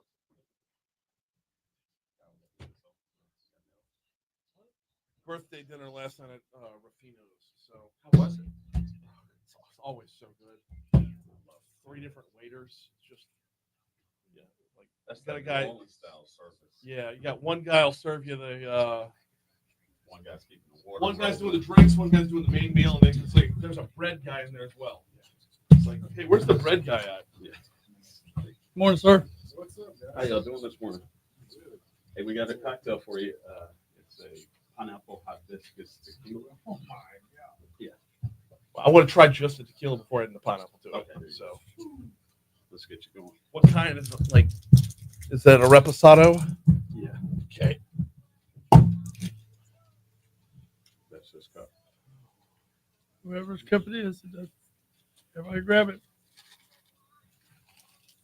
There you go. And then you'll get more, of course. Do you like it? God, that's dangerous. It is fantastic, isn't it? There's no bite to that at all. That is No. It is just sweet, smooth. sweet. It is smooth as. All right, everybody got for you on. I can't. Also dangerous. Yeah. Also dangerous, yeah. All right. Yeah. Pineapple. Where we at? A dash of pineapple. Oh, yeah. That's all you need is a dash of it. Right. Just, Sir? there you go, brother. I just cannot believe this. My kids won't ever believe this. My grandkids will be like, you know how story is they should get drunk. Yeah. Me and some friends, some of them sit under a tree and drink beer. No, I want tea on radio and drink tequila. You know, Aldana, that's my drinking buddy. Morning drink, breakfast drinking buddies.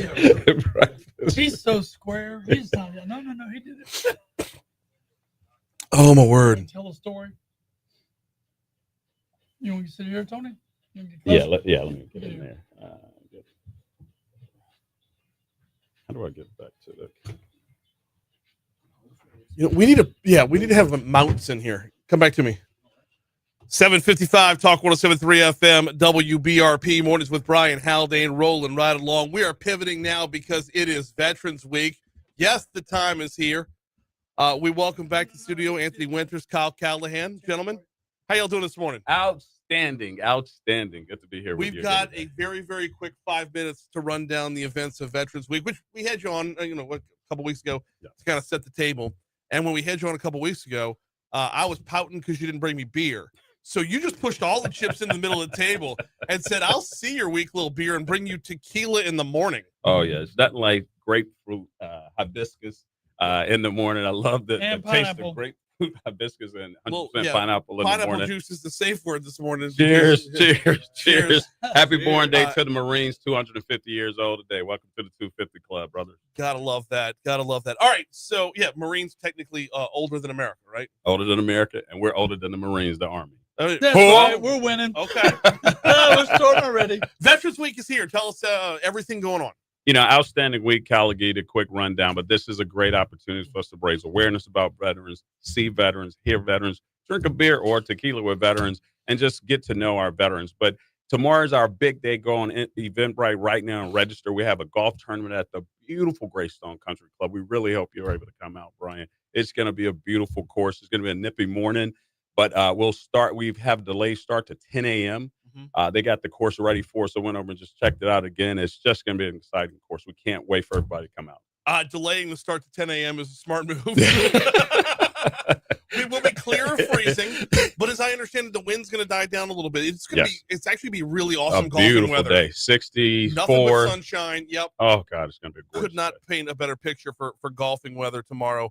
To be sure, is there still openings?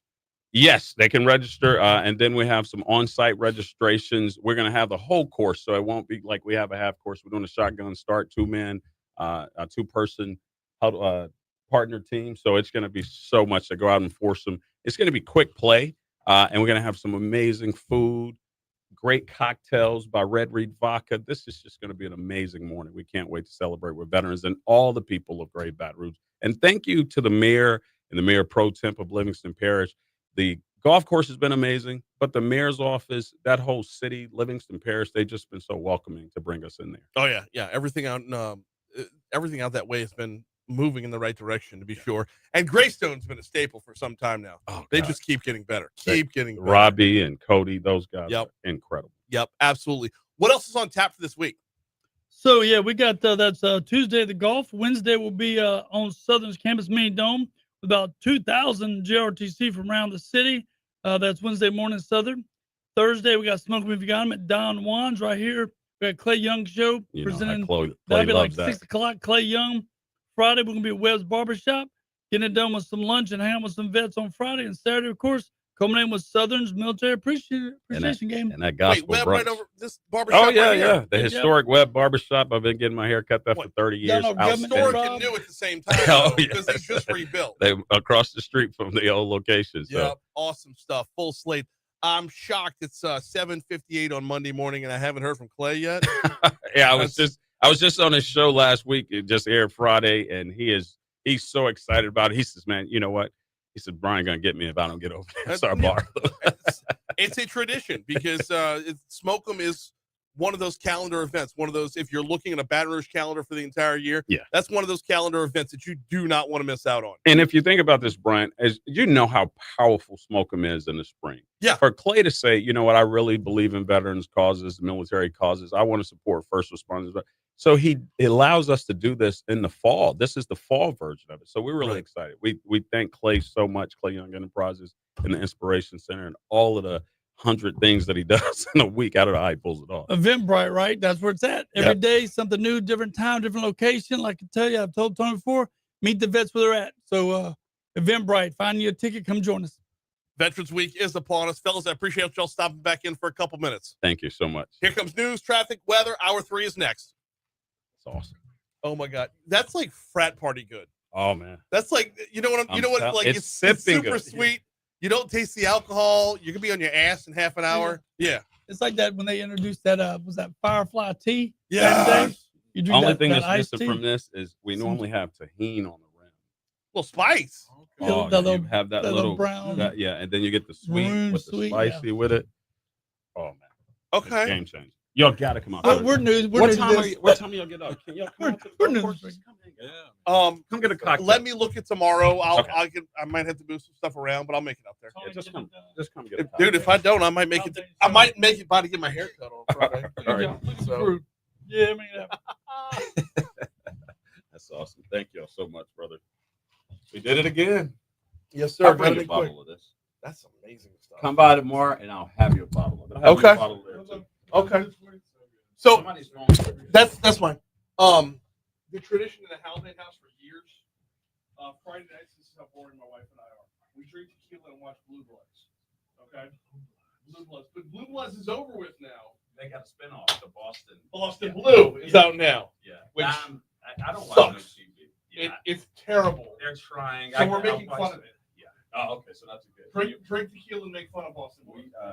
What was I watch old shows. I don't watch anything. I don't watch Andy Griffith. I watch like Hogan's Blue Heroes. Bloods was amazing. Though, just the family, and they've transferred all the family values over. Did Tom Selleck mustache make it? No, Okay. Ernie Hudson. Ernie Hudson is kind of the patriarch of this family. Okay, because the And they've young managed lady to is find- black and her dad. Yeah, Yes. yeah, okay. And they've managed to find in Boston a black Jewish family. In Boston. Phil Catholics. Hey, about a black Jewish family. Right. So yeah, Danny Reagan, his son, they go to Boston, the only other place where black Catholics exist. Right. Louisiana, Boston. Right. So yeah, we're missing the Catholicism end of it, but that's it's another religion where everything's based off of a family name. Yeah, that's it. Yeah, it's good and, stuff. And the women in the family holding us hostage with like the matriarchs of the family making you do stuff, guilt tripping you. So and that's a little bit stronger in this one. So All right, y'all have a good one. Thank you. yeah, black Jewish family in Boston. Why don't you say we're just checking boxes, y'all? Right. We're checking boxes. The thing is, though, all the characters are so lovable, and everything that's based off of family is a good thing. So,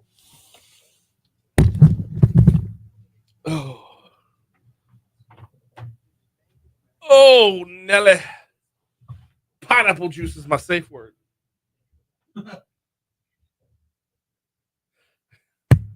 Neither one of them caught that, by the way.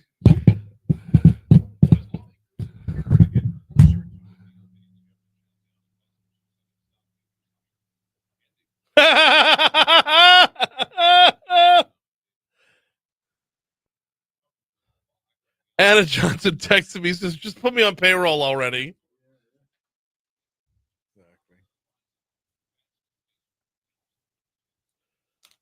Oh.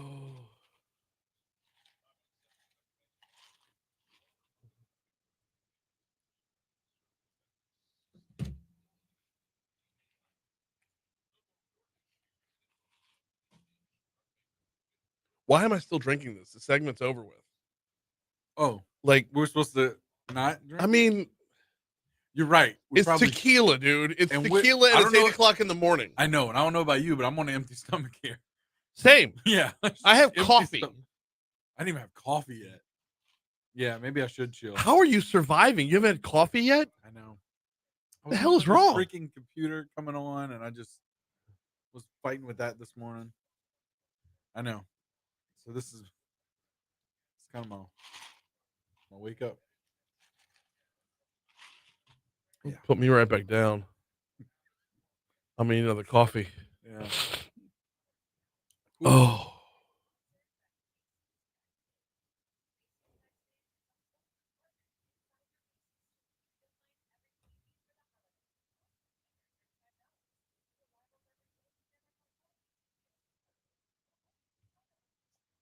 Yeah, I better chill.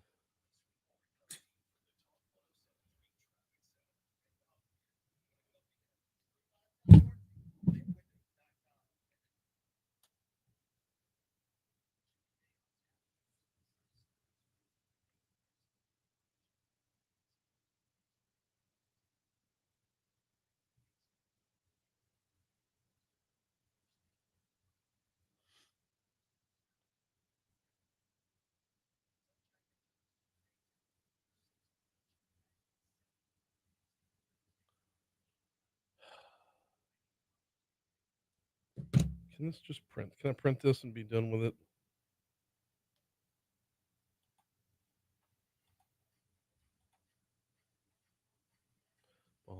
Nope, can't do it. All right, fine, shit on it.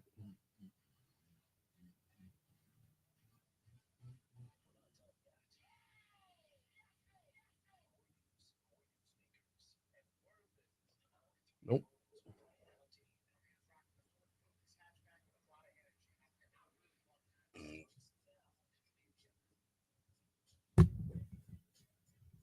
Oh, why am I still drinking this? 806 Talk 107.3 FM WPRP Mornings with Brian Haldane rolling right along. Hour 3 coming your way right now. Brian here with you. JP producing.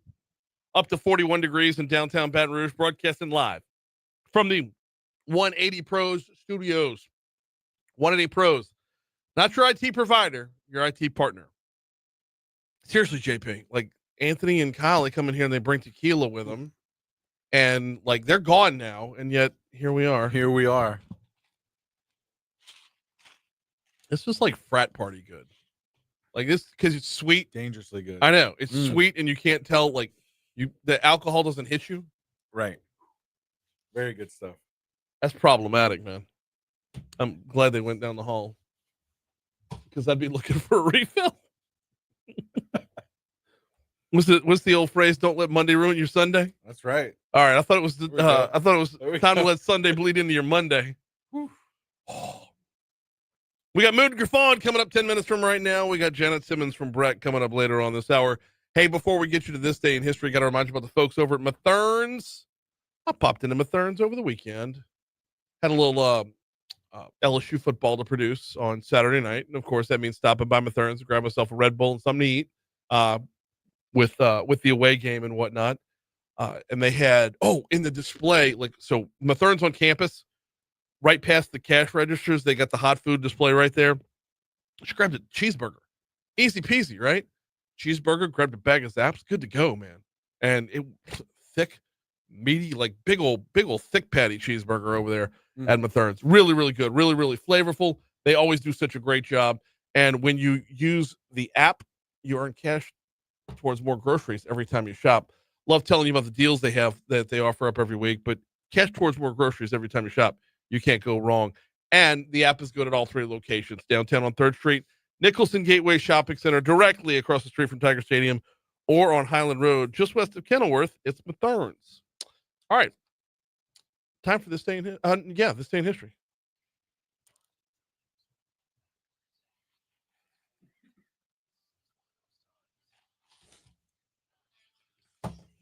Oh, man. All right. I finished mine. Oh, you finished it. Okay. I thought maybe you just, Oh, I got to chill. I got to slow down. smashing tequila before moon comes on. Oof. Let's go. Man. Hey, 1908. The first Gideon Bible was put in hotel rooms. Really? Pretty cool stuff. Okay. 1940. Get this. Walt Disney serves as an informant for the Los Angeles office of the FBI, reporting information on Hollywood subversives. Really? What? There you go, Walt. What, is this the beginning? Wait, what year was this? 1940. 1940. So this wasn't like the Joe McCarthy communist stuff of the 50s. No. Hollywood subversives. Yeah. And did he do it as Walt Disney, or was it, let me tell you. Oh, I got some dirt. Gotta spill the tea. Oh my gosh. I'm not chasing that. I'm not going out there. Nope. 1954, the Marine Corps War Memorial unveiled in Arlington County, Virginia. Which, once again, shout out to Marines on their birthday. That's right. That's right. Yep.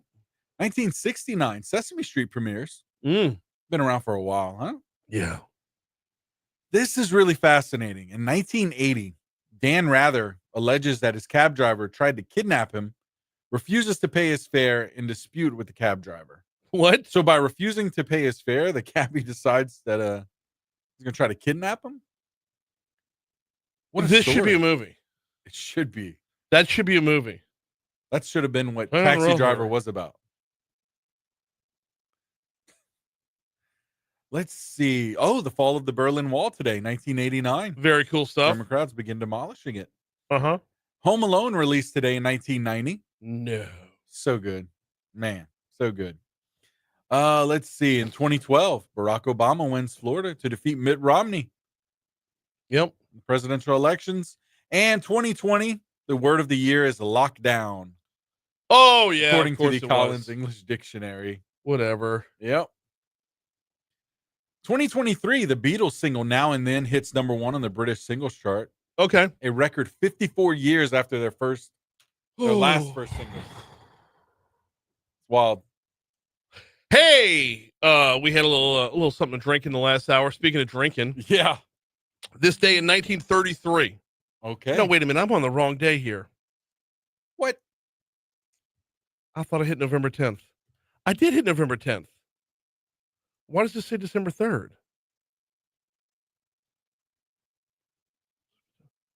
Huh. Nope. We're going to come back to this on December 3rd. I thought I had one for you from New Orleans. Noted. I don't. Note down what opened on December 3rd, 1933. I don't know. We'll get back to that when it's time. The suspense is going to kill me. That was Pat O'Brien's. Oh, okay. I'll forget it by then. Yeah. It'll be new to us then. That's it. Moving on to birthdays? A ton of birthdays. Gosh, I know, right? I'll begin with Martin Luther today. Oh, really? Yeah. Oh. And then it goes downhill from that. Brittany Murphy as well today. Rest in peace. I know. Let's see. You know what? Martin Luther and Brittany Murphy. I know. Roy Scheider. They were right back to back on this list here. Okay. Roy Scheider as well. Tracy Morgan today. Tracy Morgan? One of the best. Yeah. One of the best to do it. Michael Jai White as well. Okay. Walton Goggins as well today. Uncle Baby Billy. That's it. It's Uncle Baby Billy's birthday. That's it. Bobble Bunkers. And I got Sinbad. Go outside, nerd. Sinbad, friends of the show. No, acquaintance of the show, Sinbad. Wait, he's been here? Oh, we've had Sinbad on. Really? Yeah, Before my time. That's awesome. Yeah, it was I think he was performing at L'Auberge. Oh, so he came on to promote the show at L'Auberge. We had a good old time. He wanted to do nothing but cut up. It was so much fun. Oh man. So much fun. Love that. Yeah. I've got a stack of sports birthdays over here. Okay. All right. So we're do going it. to run through these real quick. Give me 1 second to get that. All right. Non-locals for you. All right. Jack Clark, former St. Louis Cardinal, San Diego Padre. Jack Clark was born in the state in 1955. Born in the state in 1984, Kendrick Perkins from the NBA. Born in the state in 1994, golfer John Rahm. Now, you ready for some locals? Yeah. Born in the state in 1999, Condon's favorite international athlete, Mondo Duplantis. Armand Duplantis, born on this day in Lafayette, Louisiana. And born on this day in 1952, he brought back the magic, one Jerry DiNardo. All right. Yeah. Good I was stuff. at DiNardo's restaurant last night. Oh, But it come used on. to be, no, it's Ruffino's now. Ruffino's now. But Yeah. But yeah. Okay. Same building, as it were. Good stuff. Way, way better ribeye today. Mm. Oh, it's so good. Oof. It's butter, rosemary. Just, That sounds delicious. Ruffino's does a good job. So good. Moving on to deaths. Sure. I've got Chuck Connors. Actor Chuck Connors, famously known for The Rifleman. Okay. Apparently. And Kevin Conroy was the voice of Batman, the animated series. Really? Yeah. That's good stuff. All right. I didn't have any, so we're just going to keep it moving. Okay. And of course, National Day today. It's Marine Corps' birthday. Marine Corps' birthday. Right. The one and only for today.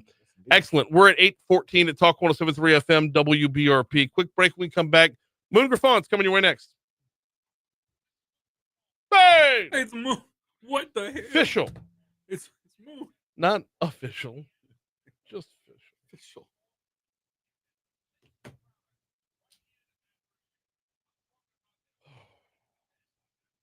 I think I drank that too fast.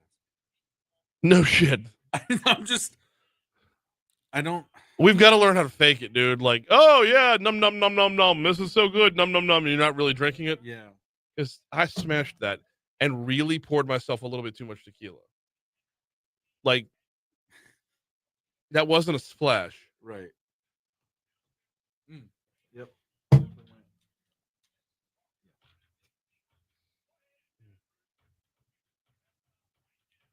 It's one of those. One of my favorite quotes from any movie ever is from the Lego movie. Honey, where are my pants? Hello, good morning, Moon. Doing well, sir. How about yourself? That's what I'm talking about. All right, we're gonna have you up here in just a few minutes. Thank you.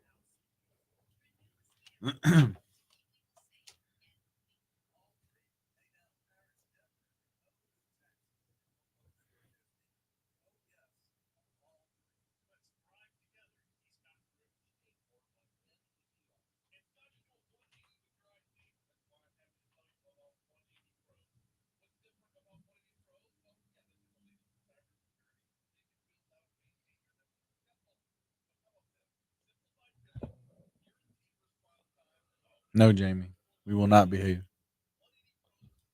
We are behaving. This is behaving.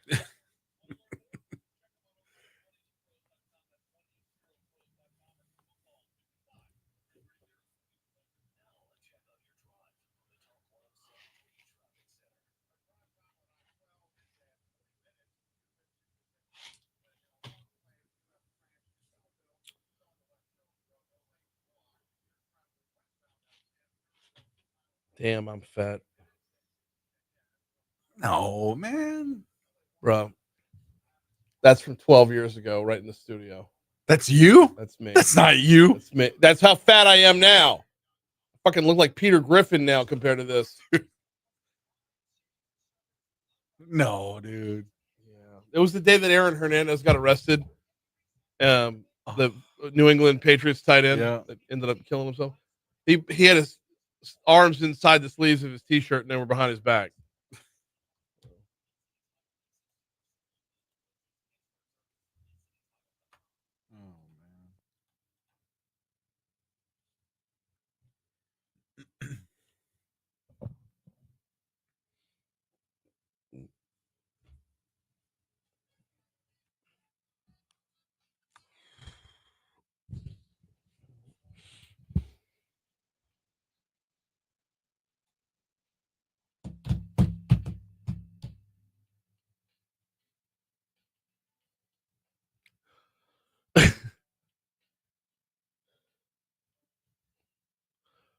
818 Talk 107.3 FM WBRP. Mornings with Brian Haldane rolling right along. The government might reopen soon.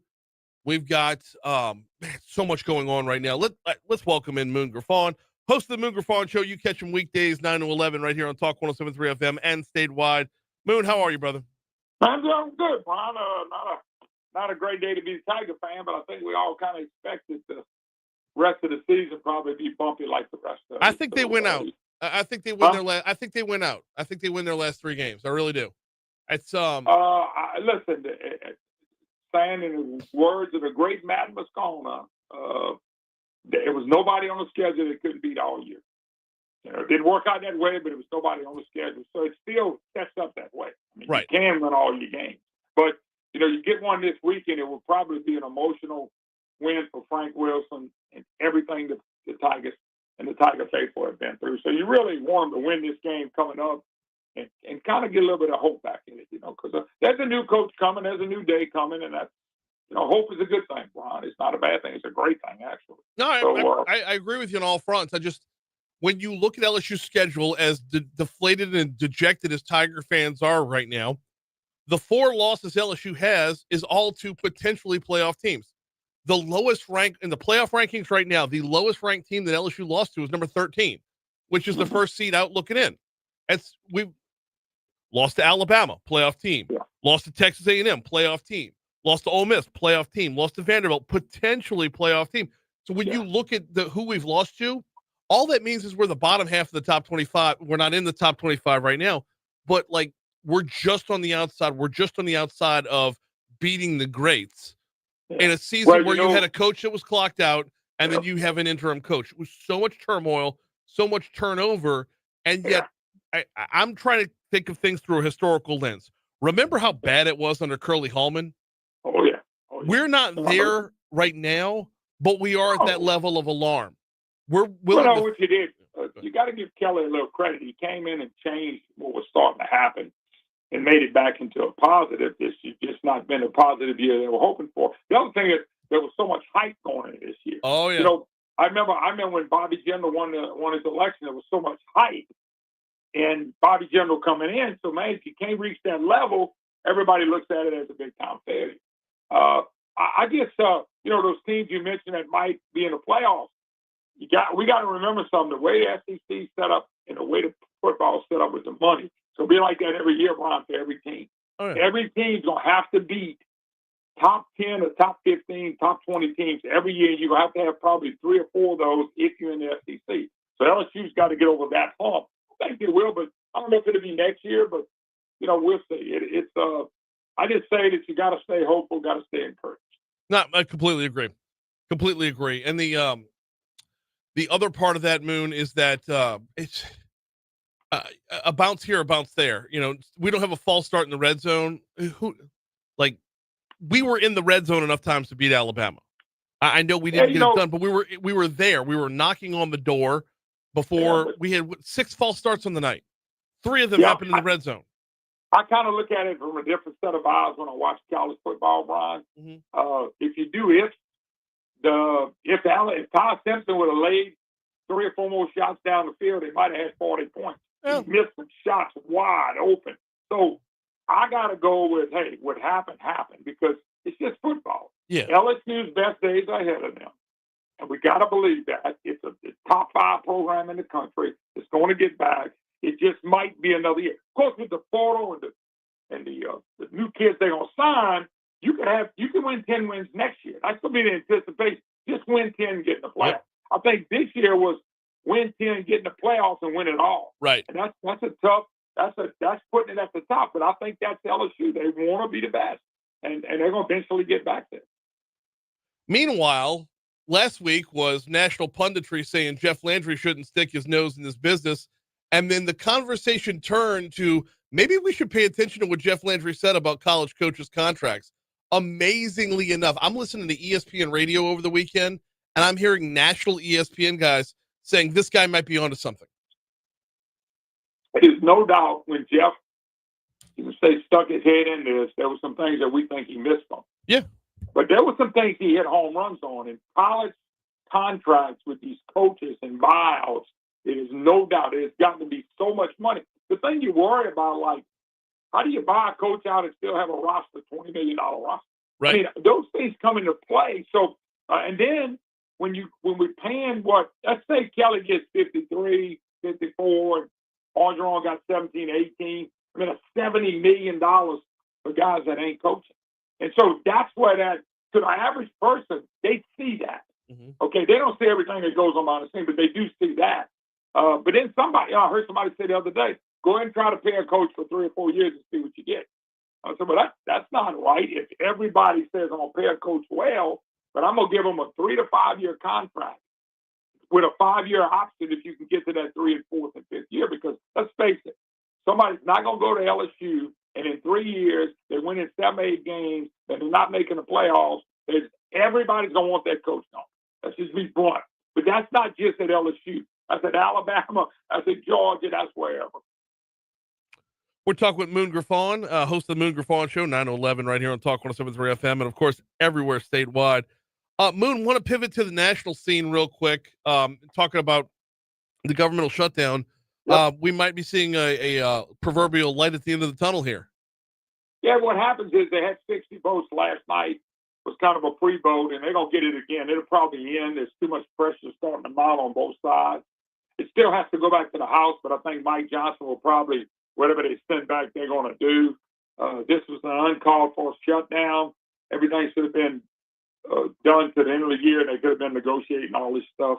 Brian, I'm going to be disappointed in this aspect. Not for the shutdown end. That's not what I'm saying. But the fact that we're going to keep spending money we don't have, and these Republicans and Democrats don't become grown-ups and understand it's a disaster waiting to happen. The inflation, the money, the prices that are going up from ground meat or whatever. They got to wake up and decide our country can't give away everything. People have to go out and earn it themselves. And if we're not going to do that, then we may get through this, but we're going to get right back into it next year. It's everything is 50-50 in this country right now. It makes it hard to do business, so to speak. How much appetite is there for discussion? How much appetite do you think there is to open the door to possibly Obamacare wasn't the way, and like we're not closing the chapter on healthcare talks at all, but opening up a different potential chapter? Well, that's what I hope, but I'm afraid it's going to go the wrong way. I got a clip to play from Bernie Sanders. Bernie Sanders said the healthcare system is a disaster. He talks about how bad it is. It's Obamacare. Bernie Sanders voted for it. Mm-hmm. Bernie Sanders and all the Democrats voted for it. And I'm not saying it's all their fault. I'm just saying they voted for this. It's a failure. You have to go in another direction. The problem is people like Bernie Sanders in this new part of the Democrat Party, they want to go to a single-payer system like all these other countries, which basically, Brian, gets down to ration care. It's not affordable. It's too high. People leave those countries to come here to get operations and things of that nature all the time. So it depends on what direction it goes. I think you're right. What direction it goes. Are we going to talk about more of a free market system to get this thing to stop going up, or are we going to talk about government doing it? Because if government's the answer, it might be a bad question. Yeah, well, yeah, because if government's the answer, prices will inevitably rise. Because the appearance will be that it's free, and nothing's ever free. Was. Right. That's what was my disappointment with the Medicaid expansion. I'm all for having a safety net, Brian. I've never said I was against the safety net. But when you expand Medicaid and people making up to $125,000, $135,000 can go get subsidized health care, then what happens is you create dependency. People depend on that now. You put it in your budget. You live like that for 10 years. All of a sudden it's taken away. It looks like it's a bad thing. But the government's going broke, $38 trillion in debt. You got to get away from what we're doing. The other thing is Sanders was complaining that some of these people on the Obamacare exchange, their rates are going to double. Brian, mine starts $3,700 a month in January. I'm not going to cry because somebody went from $800 to $1,600. Right. I don't want to hear it. I've been crying about it for years, and nobody ain't listened to me yet. $3,700 premium. I'm a very middle-class guy. That hurts. We got a couple minutes left with Moon Griffon here. He's coming up half an hour from right now. What's on the show today? Well, I got that. Danny Earth-Palmer's going to join us at 9:30. Pelican Institute, our good friend, talking about this lawsuit abuse and how many jobs and stuff it's cost us in the state because we hadn't corrected.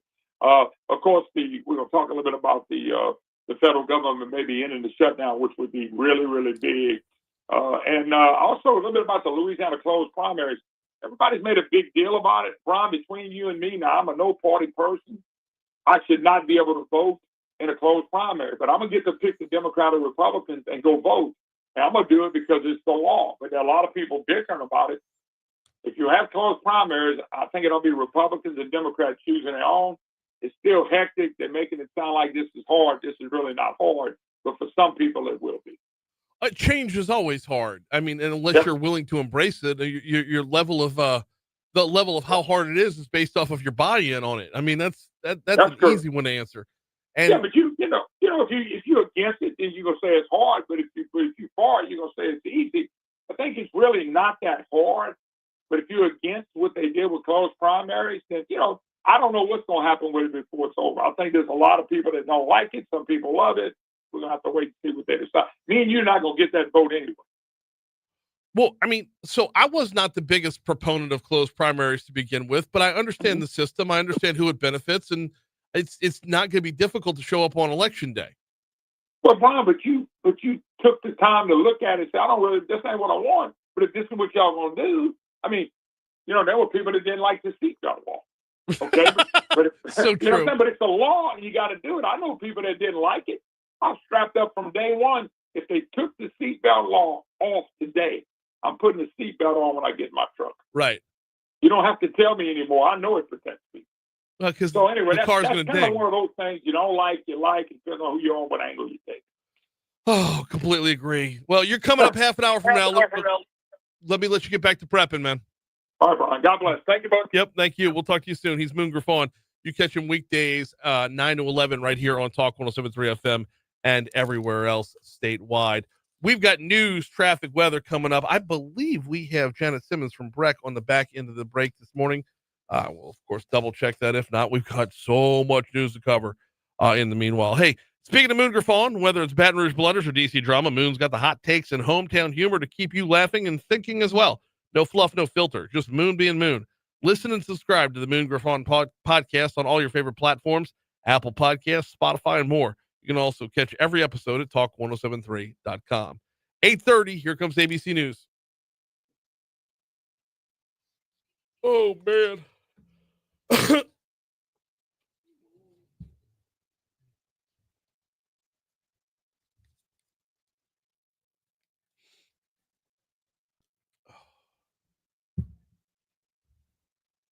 George Bell from the United Way said, loving the bumper music this morning. He just really likes jazz. He's coming in to promote his Christmas concert again. Going to play some trumpet for us again, like last year, which I made sure of that. Stepping outside the news talk norms. Yeah. I'm all about it. Love it.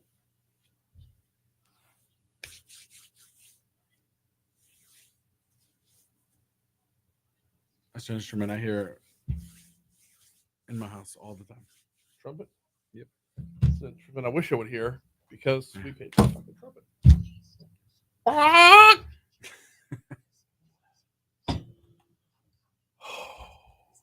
I'm not complaining, man. It's good stuff, man.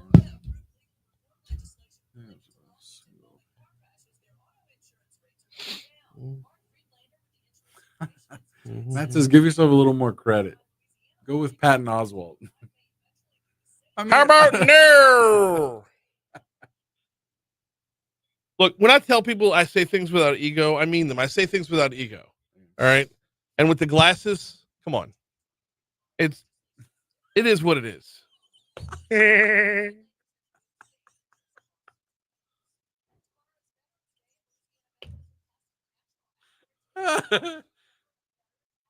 I never see it. I don't see it until you do the voice. Then I'm like, okay, yeah, maybe. Being a Griffin? No, dude, come on. Hey, Hello. yes, I do. I just texted you. Just making sure you were in this morning. Yes, ma'am. Oh, good. Come on in. Fantastic. How are you?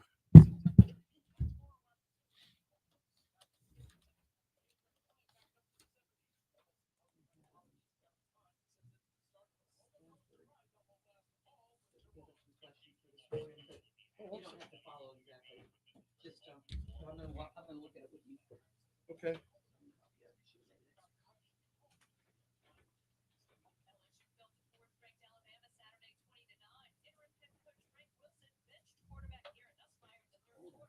It is.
I think I've got most of it.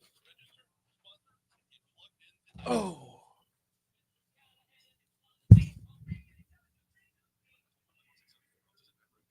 Yeah, I did not want to get out of bed this morning.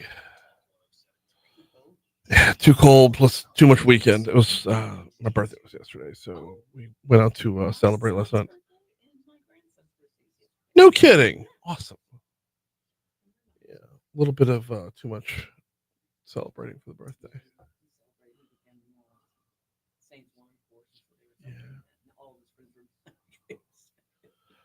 Yeah, we went to Rufino's, had a bottle of wine with dinner, and then came home and had another bottle of wine. It's like,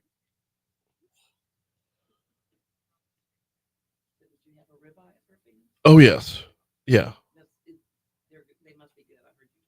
yeah. That was 16-ounce ribeye with they prepare it differently. I'm very simple, salt, pepper, butter for or more to the point, pepper butter. They have the garlic and the rosemary in the butter there, so that rosemary flavor pops a lot. It's a different, completely different take on steak. 836 Talk 107.3 FM, WBRP, mornings with Brian Haldane, rolling right along. Time to check in with the good folks over at Breck. That would be Janet Simmons in studio with us. Good morning. How are you? I'm doing great. Thank you. How are you? I'm dragging this morning. No, we're powering through. Coffee is the magic elixir today. That's right. And happy birthday, by the way. And thank you very much. I appreciate that. We've got so much ground to cover today. I want to talk. Can we talk about where y'all are at? Because since you've taken the reins, there has been a whole lot of reorganization of policies, making those policies transparent, making those policies user friendly, and sticking to them. Can you just elaborate on how that has become mission number one for y'all right now? Yeah, I think one of the things that we're finding is that a lot of the policies haven't even been addressed for like 10 years. And so we're having to look at the things that are keeping us from being able to do our job and do it well, and making sure that we change those so that we can move forward in 2026. So that's going to be our goal for the next commission meeting in December, is looking at the antiquated policies and getting those changed so that our hands aren't tied. What are some examples of what needs upgrading, what needs changing? Well, somebody, we don't know who, but somebody went in and acted as if BREC was a civil service organization. So putting into policies a lot of civil service Really? policies and whatnot. And that's created some problems, particularly with our HR department. Okay. Well, we're going to get back around to HR in a little bit because Mhm. there was something going on recently that I want to touch on Mhm. too. Sure. In the meanwhile though, what else have you been up to? Well, so looking at the structure of BREC and how we had some departments that were buried really low down in the structure, and we are bringing those back up. So one of the first things that I found when I got here was that Far Park, which is our equestrian center over off of River Road, was basically just left in shambles. And so finding out that we're not taking care of our horses very well, really turning that around. That was on day one. That was my priority. When you have animals, in jeopardy, you've got to make sure that you take care of Oh, them. God, yes. And so we just hired a veterinarian. She's 35-year practicing veterinarian and her own private business. So she has knowledge on how to run a business. And we just hired her to take over Far Park. She started this week, and really looking forward to what she's going to do there at Far. And not only there, Greenville Springs Arena also. And one of the things we're doing at Greenville Springs is we're adding, thanks to one of the senators from Central, we're adding a roof on that arena at Greenville Springs. So that'll be really great to have Okay. that. So she'll be doing the Greenville Springs arena's horsery, whatever equine operations as well. So interesting though that like we would bring in a vet there with like Breck's Benner Zoo. That wouldn't just be like a borrow from there because they've got to know everything about everybody. They have their own vet. Right. Yeah, But it covers at the zoo. so many more different Right. animals. When it Right. comes to that equine, It's you want the a little large bit animal. different, right? It's a little bit different, and you have to have the ability to be able to differentiate between the two. However, having said that, we had the zoo go to Far Park, and before we hired this new director, and they gave recommendations on what we needed to be doing in the meantime. So it took us a little bit of time to get her in place, but yeah, Very we're cool super stuff. excited. Yeah, Yeah, and let the zoo be the zoo. Yep. We have an awesome zoo, and we need to keep it up and keep Yep. improving, keep Absolutely. rolling in the right direction. I believe there's a job opening at the zoo too for veterinarian. Okay. Yeah. All right. I'll follow up on that for sure. Yep. All right. Talk about Far Park being in shambles. This is kind of rolls me right over to the next topic there. Okay. And y'all recently got rewarded for cleanup efforts. Yes, we did. We got a grant, $10,000 grant, and we were able to clean up some old tires that were left stacking up. That's horrible. It's Mosquito everywhere in the problem, par- everything. it's everywhere in Mhm. the parish with the tires. Right. So thanks to the P&E department and our P&E director for conservation, we were able to get that grant. Yep. Very cool. So how far could $10,000 go for something like that? Well, I think if you have the manpower already, Right. so you just use it to take. So I think probably you could double that with the manpower that we already have. We're talking with Janet Simmons, the interim director of BREC. All right, I want to move over to, and we'll get back to some of the other things y'all have got going on. But there was an employee who was let go, and then their appeals process became very, very public, very, very fast. Yes.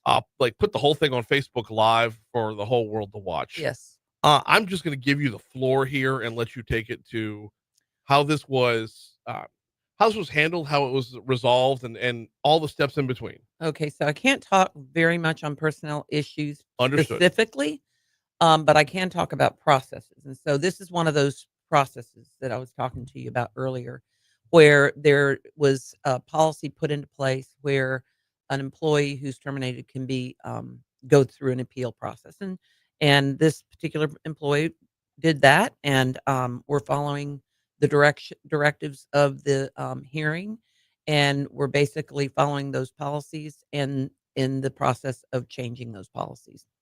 One of the tougher jobs that you have right now is with all the transparency you're trying to institute Mhm. is the message that you didn't have to go to this level. Like you were going to be heard. This person was going to be heard either way. That like, and I know you can't talk about Yeah. the individual case, but like, it doesn't have to go to social media where things get nasty. Social media is a cesspool. I agree. How did we get here? How did we get to this point where this is the path or the assumed path. Again, it goes back to policies not having been reviewed and looked at by an attorney, particularly an HR attorney that knows what the law is with regards to BREC and the fact that we're not a civil service organization. That not just those policies though, too, contracts, partnerships, and contracts. Those policies, we're looking at those too because we want to be able to do our jobs well without it taking us 3 or 4 months to have to go through committees and commissioners and whatnot to get our projects going. Right. So that's another area that we're looking at. Well, how difficult is it to clean that up though? Because I mean, it's something that's written. It's not necessarily etched in stone, but you can't just walk in with a magic wand. I either. can't, no, Right. I have to get it commissioner approved. But I think we've got commissioners that understand that, and also one of the other things is we've got some new commissioners probably coming in as of next week. Well, they'll probably be sworn in the beginning of January. So I'm not really sure. The Metro Council is going to vote on that this Wednesday, and then we'll know more after that. We're talking with Janet Simmons from BREC, covering a lot of what they've got going on right now. I want to get back to a few of the things that y'all are working on at BREC right now. The mini splits at Mayfair Park. I got to start with the question of what is a mini split? Okay, so a mini split is an air conditioner. You've seen them. It's very similar to a hotel air conditioner, but they are high up on the wall, and they're very popular in other countries. And you can install a mini split and AC an area very quickly without having to go through the route of getting the duct system in and everything. And so we're doing a pilot project with Mayfair Park, putting in 5 mini splits there. The entire job, including installation and whatnot, is less than $50,000. And so we're able to AC a rec center quickly rather than having to wait for having, large 40-ton AC unit. And our own BREC staff was able to install them. And so we're going to be celebrating that with Mayfair Park residents next week. Oh, Mayfair Park off Bluebonnet, correct? Off of Perkins. Perkins, I'm sorry. Perkins and Essen. Well, starring. Oh, so it's kind of okay. that in between. I had a completely different park in mind. All right, so Perkins and starring. Then I know right where that's at now. So this would have indoors. We're talking about a basketball court, right? Indoor. Well, you have indoor and it's outdoor. one of our rec centers. Yeah. How frequent? Well, how busy is that one?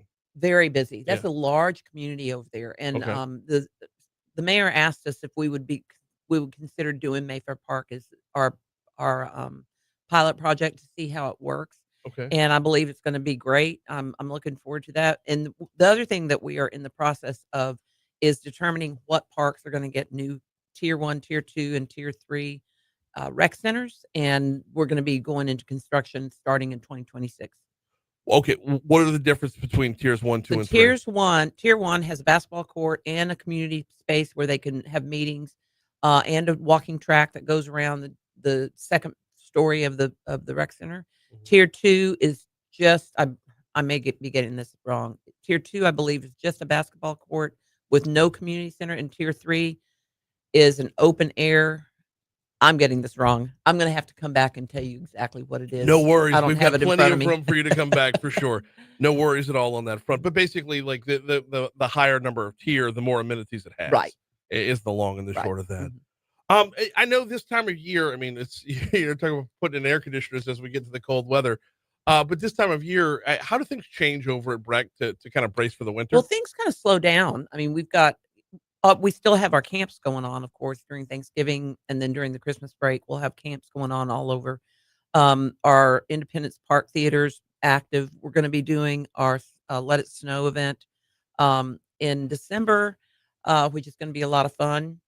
And then we'll start gearing back up for the spring very quickly in January. So getting all of our pools in shape, that's one thing that we're doing over the winter, making sure that Liberty Lagoon has everything that it needs so that we could open on time this year, making sure that we have lifeguards and all of those amenities that we need to open our pools to get ready for the summer. So it's not going to take us long for summer to be here. I know it's the time of year where it starts looking like it's slowing down, but we have Saturday we could not have had better weather. I was out by a City Park golf course on Saturday. There was literally a foursome at every hole. Right. Like I mean, I know it's only a 9-hole course, but like for every single hole, and there was a crew waiting back at, or a couple crews waiting back at the club. I was like, this is it. And then you look over by the tennis courts; it's super duper busy over there.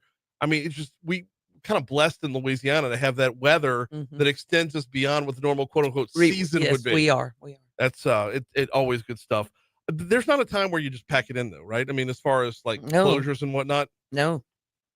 I guess unless we have a flood. Well, yeah, that would make sense or as well. Or COVID. That's but it's crazy because I'll talk about during the cross country season we'll be at out Highland Road, right? And then when it's moving on, it's like I said, it was a City Park over the weekend. It's just it's amazing to see how much of Baton Rouge takes advantage of the facilities we have. Yeah. That being said, before you chat, I know we got like a minute left, but that being said, how's the rapid response system going? It's going great. It's responding very well. We're able to get our tickets processed very quickly. I've tested myself several times just to make sure that it's working properly, and we're able to get out there to the parks much more quickly. Is it still working to put your name on a ticket to get advanced priority that make them think that Janet's falling behind? Well, the reality is this: I do ride parks, so I go out there and I ride. If somebody tells me something, and I know that there's an issue, I will go to that park and look at it myself, and the team knows that. Yeah. So so I'm gonna slap your name on it. If I see anything wrong, I'm putting your name on it just to just completely name drop. All right, sounds good. She is Janet Simmons from Breck. We always appreciate the time. We have got Your Money Now coming up on the back end of that. We're not done yet, y'all. You heard that Florida reform story in our news. We're following up on that in just a little bit. Right now, at 8:50 at Talk 107.3 FM, we'll check Your Money Now. On the back end of that, we will have one more check of traffic. Then we'll come back, close it out next, right before we get you to Moon Griffon here on Talk 107.3 FM. Here comes Your Money Now. Oh, that was a legal reform in Florida leading to lower insurance rates. Oh, so, gosh, I wish we would get that. So did you pull this out to see if you could persuade your headache to go away? So we had Anthony Winters and Kyle Callahan stop by. It's Veterans Week this week. And they've got a golf tournament coming up tomorrow at Greystone. Okay.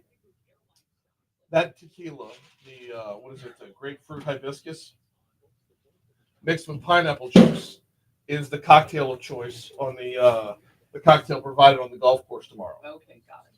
So they brought us samples. So I'm not dragging ass enough after the weekend. Oh, so you had and then they left me the bottle. Hey, JP, look at the dent that Condon and Rob put on this thing. So yes, we sampled a little tequila this morning. Just a little bit. Oh. Y'all have a great day. You too, Jen. Always appreciate it. Oh. Oh.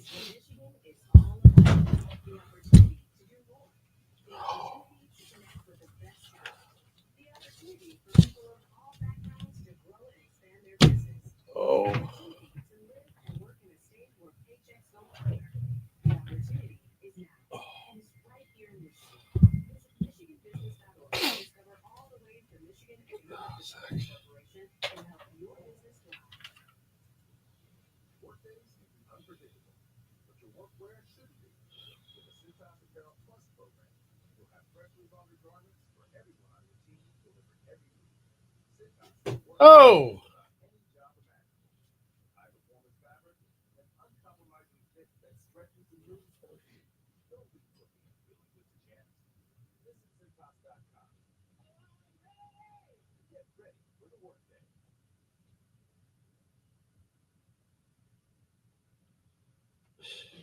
Confidence is knowing you're ready to handle whatever comes your way.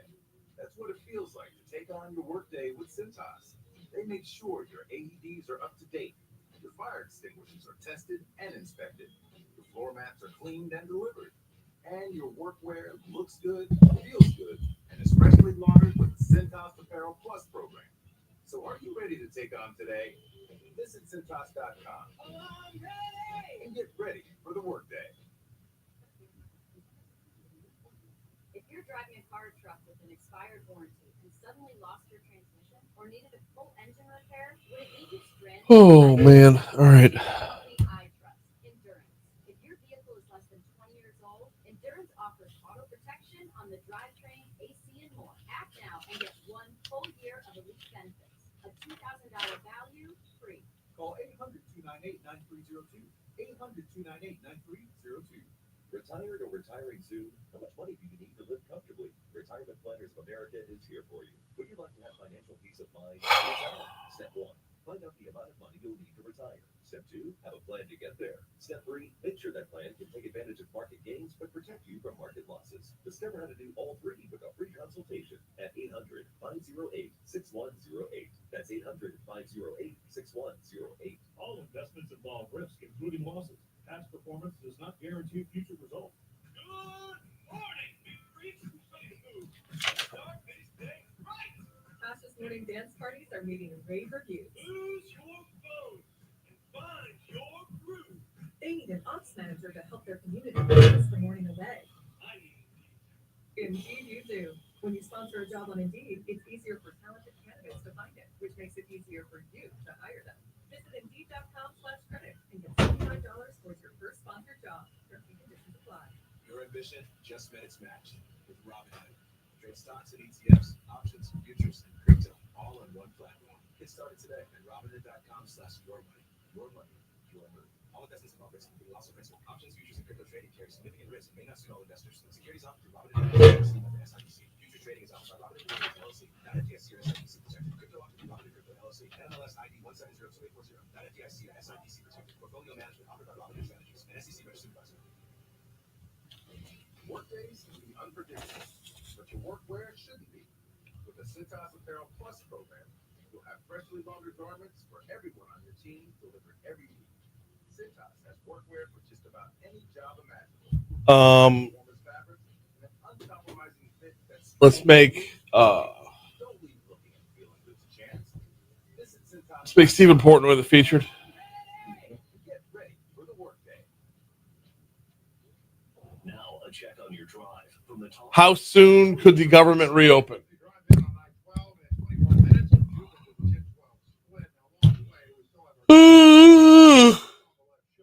Oh, shit.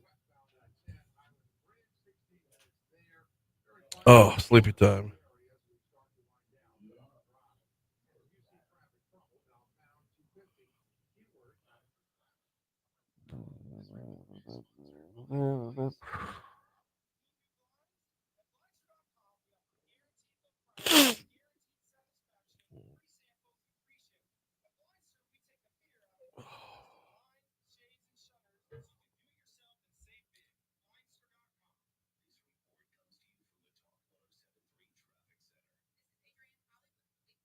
My wife's gonna love that tequila. I'm taking that shit home with me. But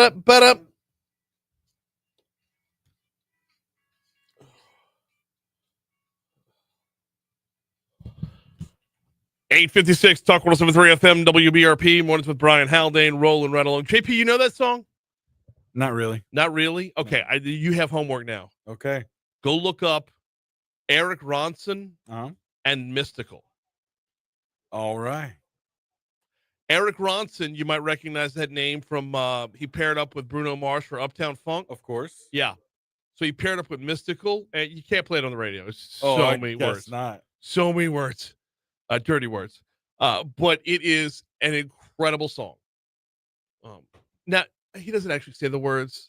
He says mother and then pauses. Oh, okay. So, but it's there's a clean version. But the clean version leaves too much to the imagination. Right. So really a lot really of blank spaces in the in the edits. Yeah. 857 Talk 107.3 FM WBRP. Got to remind you about the folks over at 5 Star Printing and Signs before we get out of here. Hey, Danny and his team at 5 Star Printing and Signs, they do vehicle wraps, y'all. Look, we talk all the time about how important branding is and being top of mind 24/7. How about wrapping your vehicle? Putting your brand on the car itself. Put you out there. Make yourself your own rolling billboard. They do that. Of course, they'll handle all of your printing needs too. And when it comes to branding, like slapping your logo on merchandise, they can handle that too. 271-4096 is the phone number, 271-4096. Of course, it's area code 225 because they are local. They're right next door in Denham Springs, though they serve the entire capital region. 271-4096 for 5-star printing and signs. You heard the story in news at the bottom of the hour, this hour. Florida, a couple of years ago, approved significant legal reform legislation regarding lawsuits involving car crashes. 2 years later, a scant 2 years later, the cost of auto insurance is going down. Insurance Information Institute Paul Friedlander says Florida is a success story, gives hope that the legal reforms approved by Louisiana lawmakers this year will provide Bayou State drivers with similar relief very soon. Where 80% of the market is seeing lower rates. We're not seeing that anywhere else in the country. And we certainly hope we'll have a similar story in Louisiana, but it could be another year or two before we start to see those positive results in Louisiana. So why does it take another year or two? There was so much litigation already working its way through the judicial system in Florida. It takes time for the market to begin to show improvements. Well, and other things have to happen as well. For example, the number of lawsuits can't go up beyond that, right? Drivers do have to behave, which we have been behaving around here in Louisiana, which is why we saw a slight reduction this past year. What Florida lawmakers approved back in 2023 is different than what Louisiana legislators approved this year. Friedlander says, however, both states did address lawsuit abuse. Like I said, we have the great success story in Florida to point to now, and we hope to be talking about this in the near future in Louisiana as well. And we're going to see rates coming down from all the top auto insurers that write the state. I really do hope so. I want to put some damages caps out there too. Representative Egan had a great bill last time around. Said beyond the medical, beyond the loss of wages, put a $5 million cap on all the the extraneous stuff. We couldn't even do that. So while there's good news that we've had reform in Louisiana that is working, not has worked, is working. The good news there is that we have more room to run. And hopefully we will. That's going to do it for us today. Moon Griffon's next. All right, guys. Thank y'all for playing along. I know I was struggle bus today. We'll be back at it tomorrow.